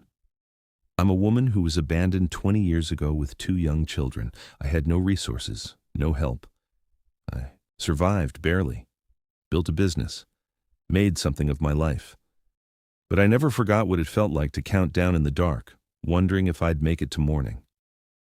Your foundation is doing what I wish had existed for me. This donation is for the women still counting. Make sure they know help is real. Signed, a survivor. Janelle read it 3 times, felt something break open in her chest. This was the ripple. The women she was helping now would help others later. The children growing up safe would become adults who understood that survival was possible.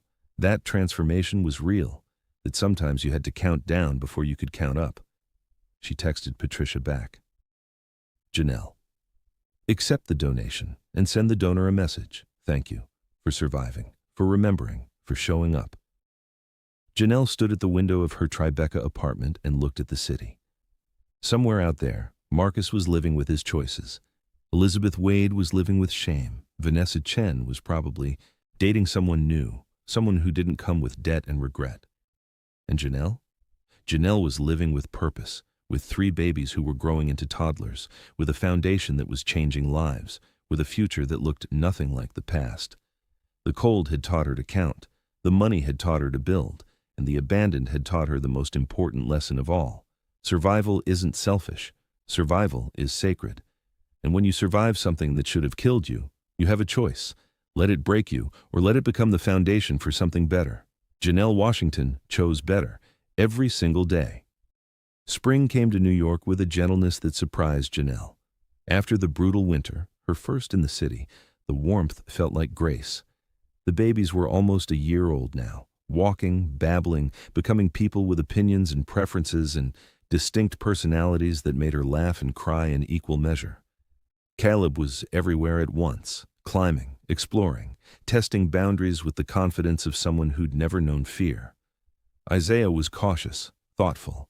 He'd watch Caleb's adventures before attempting his own, learning from his brother's mistakes. Naomi was the peacemaker. When her brothers fought over toys, she'd find something else to distract them, already learning how to navigate conflict with diplomacy.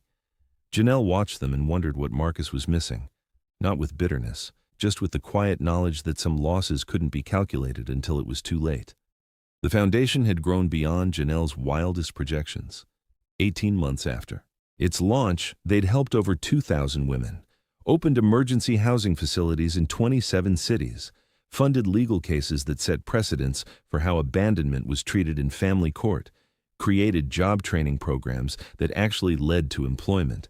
But more than the numbers, Janelle was proud of the stories. Women like Keisha Thompson, who'd been living in her car and was now working as a medical assistant with stable housing. Women like Maria Garcia from Phoenix, who'd been left with 4 children and was now running her own catering business. Women like Sarah Chen from Seattle, who'd escaped an abusive marriage and was now in law school, planning to become a family law attorney. Each story was a testament to what was possible when someone showed up, really showed up, not with pity, but with resources and respect, and the fundamental belief that every mother deserved a chance to rebuild. In April, Janelle received a letter, not email, an actual handwritten letter on expensive stationery. The return address was Grosse Pointe Shores, Michigan. Elizabeth Wade. Janelle almost didn't open it, almost threw it away. But something made her sit down at her desk, carefully open the envelope, and read, "Dear Janelle, I know I have no right to ask anything of you. My son destroyed your family, abandoned you and 3 innocent babies, made choices that I raised him not to make. I am ashamed, not just of him, but of myself, because somewhere along the way, I taught him that success mattered more than character. That image was more important than integrity. I taught him to calculate value instead of recognizing worth. I don't expect forgiveness. I don't expect a relationship. I just want you to know that I see you. I see what you've built. I see the woman you've become despite my son's cruelty. And I am humbled by your grace. My grandchildren, Caleb, Isaiah, and Naomi, deserve to know their history, all of it, the good and the bad, the abandonment and the survival. When they're old enough, when you think it's appropriate, I would be honored to tell them about their grandfather, Marcus's father, who was a good man, who taught Marcus better than Marcus chose to live. But I understand if that day never comes. I understand if you decide that the Wade family lost its claim to those children when Marcus walked out into the snow. We did, and we deserve the consequences. I just wanted you to know, I'm sorry. Deeply, truly sorry. For everything. Elizabeth Wade. Janelle read the letter 3 times, felt something complicated stirring in her chest, not forgiveness exactly, but something adjacent, understanding maybe, recognition that sometimes good people raise children who made terrible choices.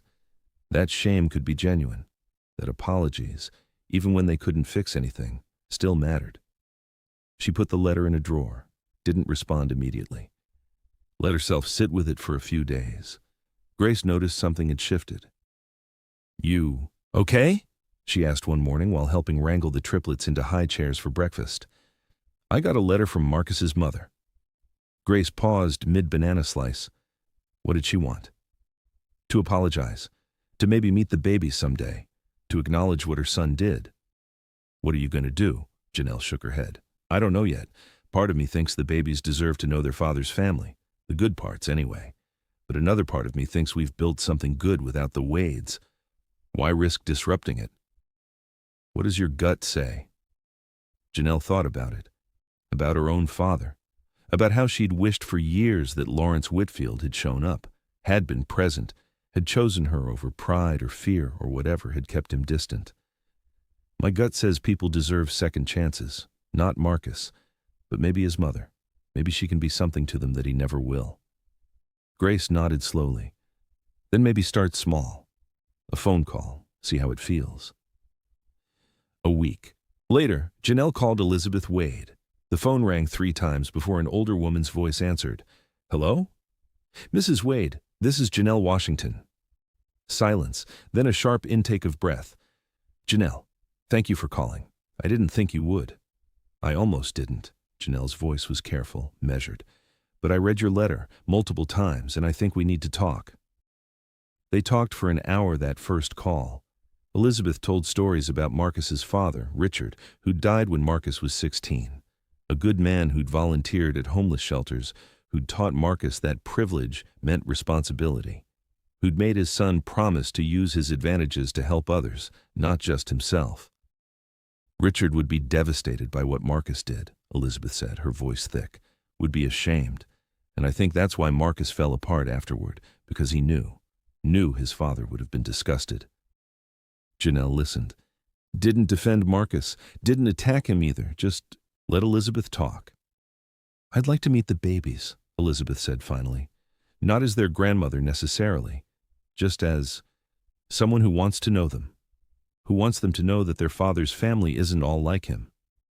Janelle was quiet for a long moment. "Let me think about it. This isn't just about me." It's about what's best for them. Of course, take whatever time you need. They hung up. Janelle sat with the decision for another week. Talked to Patricia, who advised caution. Talked to Pastor Davis, who advised grace. Talked to Grace, who advised following her instincts. Finally, she called Elizabeth back. You can meet them, here in New York, at my apartment, 1 hour. If it goes well, we'll talk about next steps. Elizabeth flew to New York the following week. Arrived at Janelle's apartment at 2 p.m. on a Tuesday, with her hands shaking and tears already in her eyes. Janelle opened the door to find a woman in her late 60s, well-dressed, elegant, but with eyes that carried the weight of complicated grief. Thank you for this, Elizabeth said. You have no idea what it means. I have some idea, Janelle replied. Come in. The babies were in the living room with Grace, playing with blocks, making noise, being gloriously, beautifully themselves. Elizabeth stopped in the doorway and put a hand over her mouth. Oh my God, they look just like Richard, all three of them. Janelle saw it then, not Marcus in their faces, but someone older, someone Elizabeth clearly loved and missed desperately. This is Caleb, Janelle said, picking him up. He's the adventurer, always getting into things. Elizabeth reached out tentatively. Caleb studied her with serious eyes, then grabbed her finger. Hi, sweet boy, Elizabeth whispered. I'm your grandma, Elizabeth. Janelle introduced Isaiah. He's the thinker, quiet, observant, and Naomi, she's the diplomat, already knows how to keep the peace. They sat on the floor.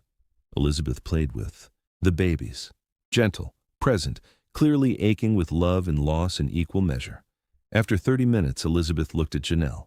I know you said 1 hour, but I have to tell you something. About Marcus. Janelle felt her guard go up. What about him? He's in therapy. Real therapy, 3 times a week. He's working through why he made the choices he made, why he calculated instead of loved, why he ran instead of staying. Good for him, Janelle said. Her voice was flat. I'm not asking you to forgive him. I'm not even sure I've forgiven him, but I wanted you to know he understands now what he destroyed. And he's devastated. Devastation doesn't pay child support, Janelle said quietly. Doesn't show up at 3 a.m. when they're sick, doesn't count. You're right, it doesn't. Elizabeth set down the toy she'd been holding. But it's something. It's the beginning of him becoming someone who might deserve to know these children someday. Maybe. Janelle looked at her. Babies. At Caleb trying to climb onto the couch. At Isaiah stacking blocks with careful precision. At Naomi watching her brothers with that knowing expression. Mrs. Wade, I will never keep these children from knowing their father if he proves he's worth knowing. But proof takes years, not months. Years of showing up, years of doing the work, years of being someone other than the man who left us to freeze. I understand. And in the meantime, if you want to be in their lives, really in their lives, not just visits when it's convenient, you have to accept that I'm their mother, that my choices come first, that you don't get to override me or undermine me or make decisions about what's best for them. Elizabeth nodded firmly. I wouldn't dream of it. These are your children. You saved their lives. You've built a life for them. I'm just grateful to be included at all. The hours stretched to 2, then 3. By the time Elizabeth left, she'd taken dozens of photos, held all, 3 babies, laughed at their antics and cried at their beauty. At the door, she turned to Janelle.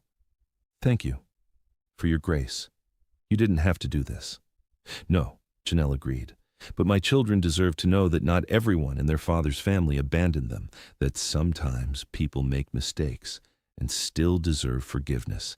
I want them to learn that lesson. Elizabeth hugged her, quick, tight, then she was gone. Janelle closed the door and leaned against it, felt exhausted, emotionally wrung out. Grace appeared from the kitchen where she'd been giving them privacy. How do you feel? Complicated, Janelle admitted. She's not Marcus, she's trying.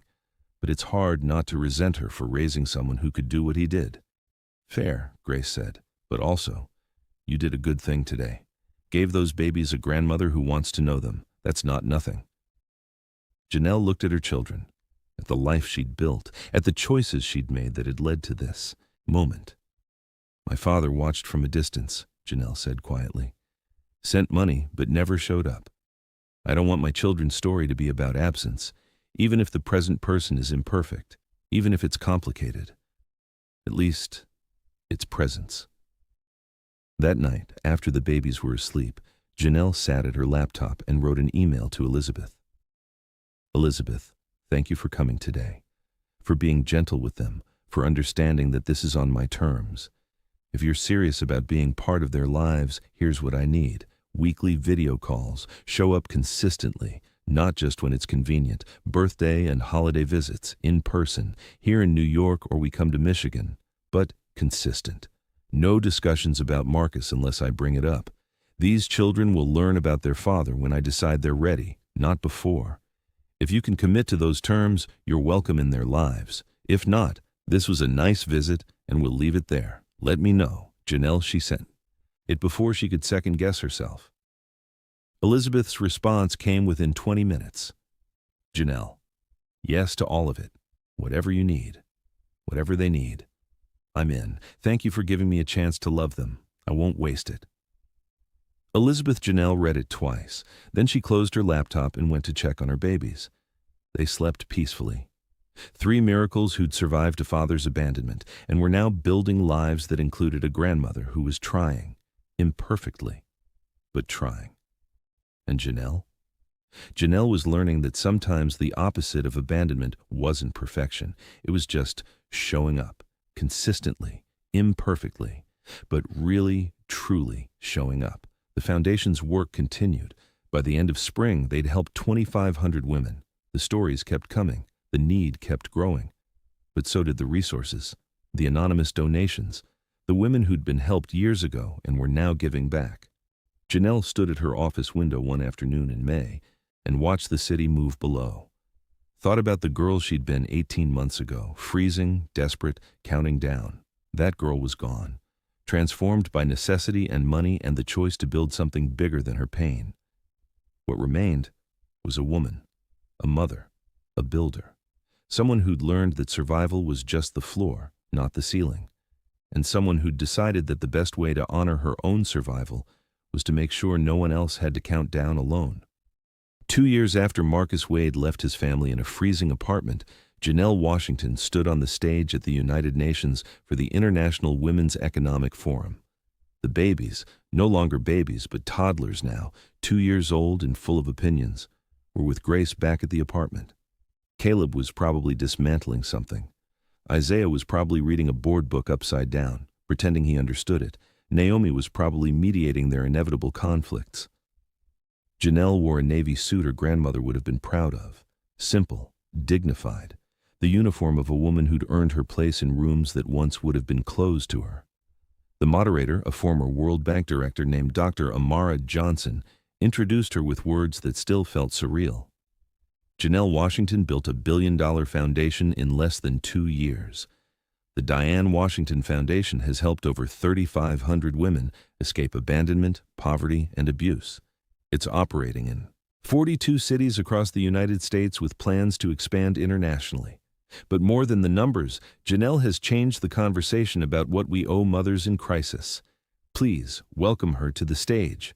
The applause was thunderous. Janelle walked to her seat, sat down, and smiled at Dr. Johnson. Thank you for being here, Janelle. Let's start with a hard question. Why does this work matter to you personally? Janelle didn't hesitate. Because I was one of those women. 26 months ago, I was abandoned with 3 newborns, no heat, no money, no way forward that I could see. If Pastor Marcus Davis and First Lady Sarah hadn't opened their church shelter to me, I don't know if my children and I would have survived. She paused. Let that sink in. I got lucky. I inherited money I didn't know existed. But most women don't get that. Most women are still counting down in cold apartments, wondering if anyone cares whether they live or die. This work matters because those women matter. Their children matter. And we have the resources to help them. We're just choosing not to. Dr. Johnson leaned forward. You've been very public about your ex-husband's abandonment. Some critics say you're using your personal pain for publicity. How do you respond to that? I'd say they're right, Janelle replied calmly. I am using my pain. I'm using it to build something that helps other women survive theirs. If that's exploitation, then I'm guilty. But I'd rather exploit my own story than watch women die in silence, because we're too polite to talk about abandonment. Tell us about the Foundation's model. What makes it different? Janelle shifted in her seat. This was her favorite part. The practical work. The actual help. Most support systems for abandoned mothers are fragmented. You go one place for housing, another for legal aid, another for child care, another for job training, and at each place, you have to prove you're desperate enough to deserve help. You have to perform your trauma over and over. Her voice grew stronger. We don't do that. When a woman comes to us, she gets everything in one place. Housing with heat that can't be shut off, that's non-negotiable after what I experienced. Legal representation, child care, job training, mental health services, financial literacy. Everything she needs to not just survive, but rebuild. And it's all free? Dr. Johnson asked. Completely. No means testing, no proving you're poor enough, no performing desperation. You're a mother who's been abandoned. You qualify, that's it. That's expensive. It is, Janelle agreed. We spend about $35,000 per family per year. But you know what's more expensive? The social cost of letting mothers and children fall through the cracks, the emergency room visits, the foster care system, the lost potential of children who grow up in poverty because we didn't help their mothers when it mattered. Dr. Johnson nodded. Let's talk about your ex-husband. He tried to contest the divorce, tried to claim part of your inheritance. What happened with that? Janelle smiled. Not a nice smile, a truthful one. He lost. The judge ruled that he'd abandoned his family, assumed all marital debts in a legally binding settlement, and had no claim to assets I received after the divorce was final. He filed 3 more motions, lost all 3. Eventually, his lawyer told him to stop because he was just racking up legal fees he couldn't afford. Do you feel vindicated? No, Janelle said honestly. I feel sad. Sad that a man I loved became someone who could calculate the value of his children's lives and decide abandonment was the profitable choice. Sad that his debt and regret are what he's left with instead of the joy of watching 3 beautiful children grow up. She paused. But I'm also grateful, because his choices taught me something important. The opposite of abandonment isn't revenge. It's building something so solid that abandonment becomes irrelevant. Beautiful, Dr. Johnson smiled. What about his mother? I understand you've allowed her into the children's lives. I have. Elizabeth Wade is a good woman who raised a son who made terrible choices. She shows up every week, calls, visits. She's proven she's committed to knowing them. That's what matters. And Marcus, will he ever meet his children? Janelle was quiet for a moment. That's up to him. If he can prove, over years, not months, that he's become someone worth knowing, then yes. My children deserve to decide for themselves whether they want a relationship with their father. But that decision is years away. Right now they're 2, they're safe, they're loved, and they don't need his chaos. The interview continued for another 30 minutes. Questions about funding, about expansion, about the political implications of her work. Janelle answered everything with the same steady clarity. Women deserved help, children deserved safety, and she had the resources to make both happen. After the interview, Janelle took questions from the audience. A young woman stood up, voice shaking. Ms. Washington, I'm 24. My boyfriend left when I was pregnant. I'm living with my parents, but they can barely afford me and the baby. I don't know what to do. How do I survive this? Janelle stepped down from the stage, walked to where the woman stood, took her hands. What's your name?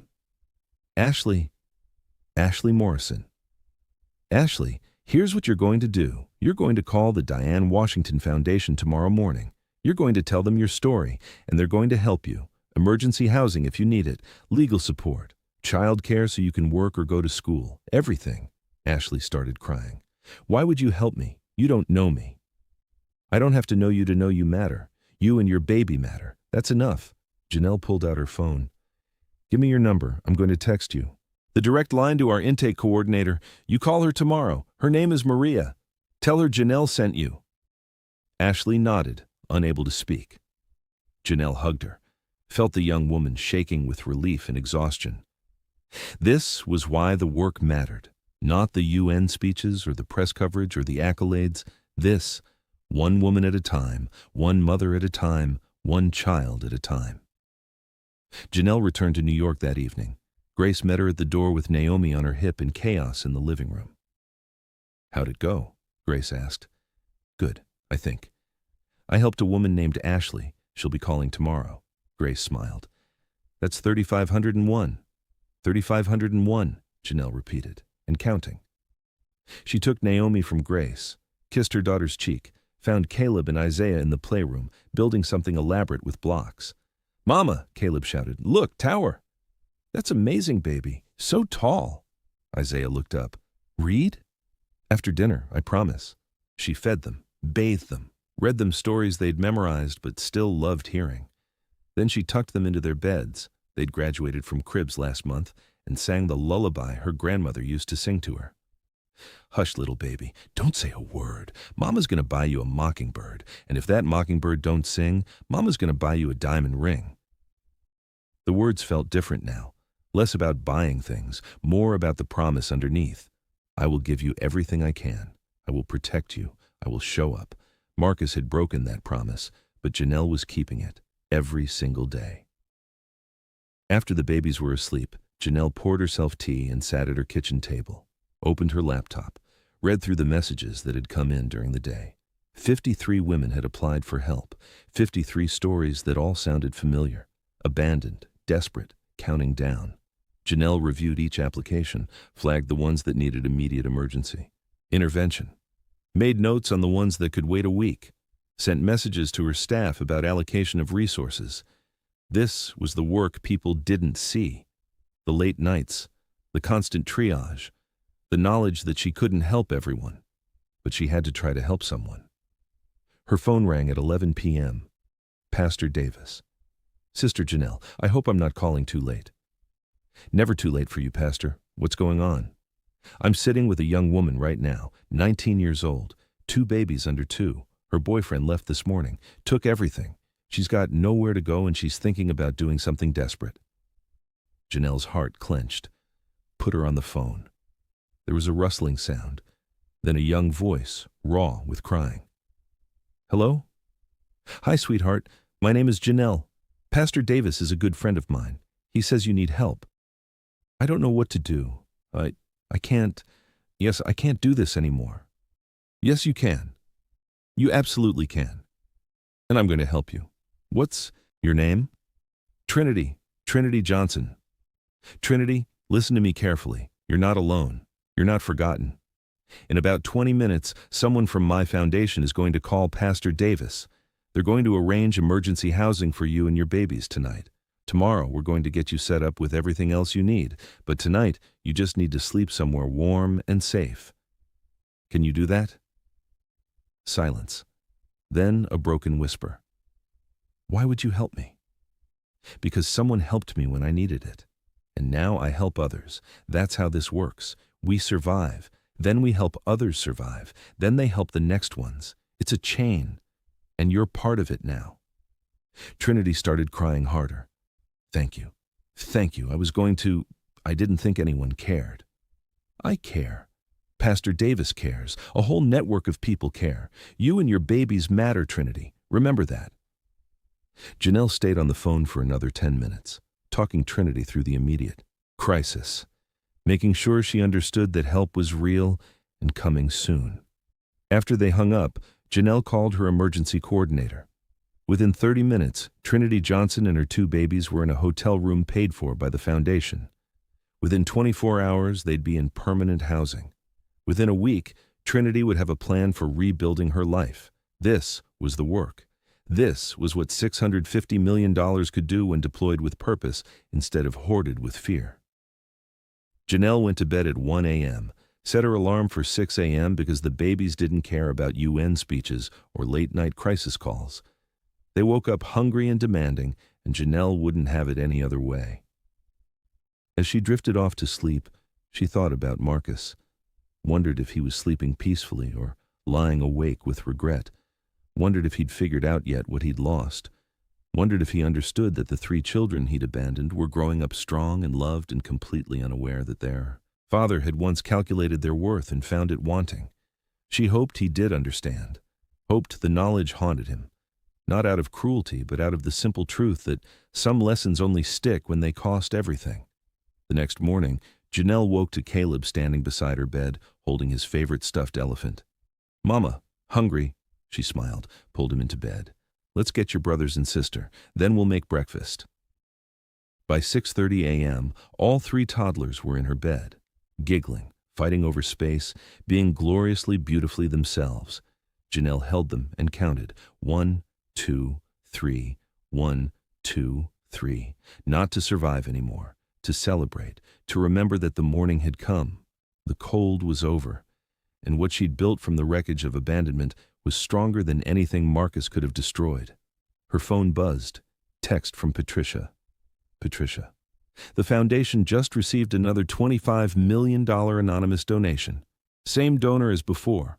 Note says, 'For the women still counting down, make sure they know morning is coming.'" Janelle smiled, typed back. "Janelle, message received, morning is coming, and we'll be there when it does." She put down her phone, looked at her children, at the life she'd built, at the women she'd helped, and the thousands more waiting. Marcus Wade had abandoned his family and lost a billion-dollar fortune. Janelle Washington had been abandoned and built an empire of grace. The difference between them wasn't luck. It wasn't even money. It was choice. Marcus chose calculation. Janelle chose courage. Marcus chose abandonment. Janelle chose to show up. Marcus chose to count down. Janelle chose to count up. And in the end, the woman who'd been left to freeze had built something so warm, so bright, so full of hope that her name would outlive his regret by generations. "Come on, babies," Janelle said, climbing out of bed. "Let's go start the day. We've got work to do." Caleb grabbed her hand. Isaiah grabbed the other. Naomi toddled ahead, leading the way like she always did. 3 miracles who'd survived their father's calculation. 3 heartbeats that kept time with hope. 3 reasons Janelle Washington would never stop building. And somewhere in Detroit, Marcus Wade woke up alone to another day of debt and regret, finally understanding the most expensive lesson of his life.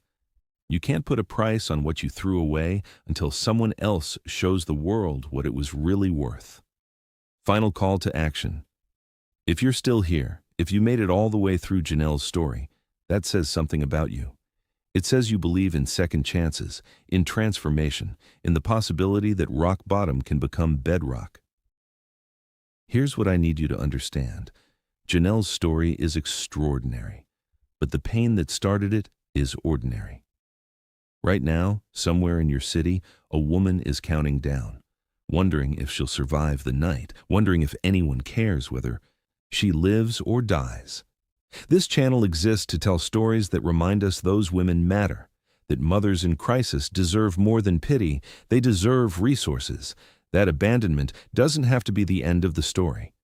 If this story moved you, don't just feel it, do something with it. First, subscribe to this channel, not for me, for the next woman who needs to hear that survival is possible, that transformation is real, that someone out there is building a path she can follow. Second, share this story. Send it to someone who needs hope. Post it where women who are counting down might find it. Be the voice that reaches into the dark and says, "You're not alone. Morning is coming." Third, if you know a woman in crisis, and statistically you probably do, don't wait for her to ask for help.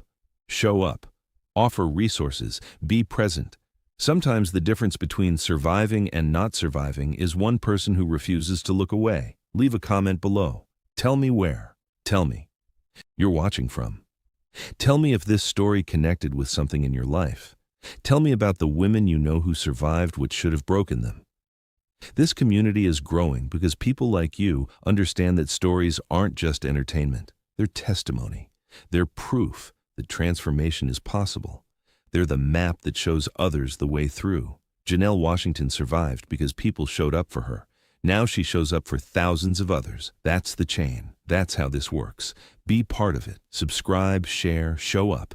And remember, the opposite of abandonment isn't revenge. It's building something so strong, so warm, so full of hope that abandonment becomes irrelevant. That's what Janelle did. That's what you can do too. One choice at a time.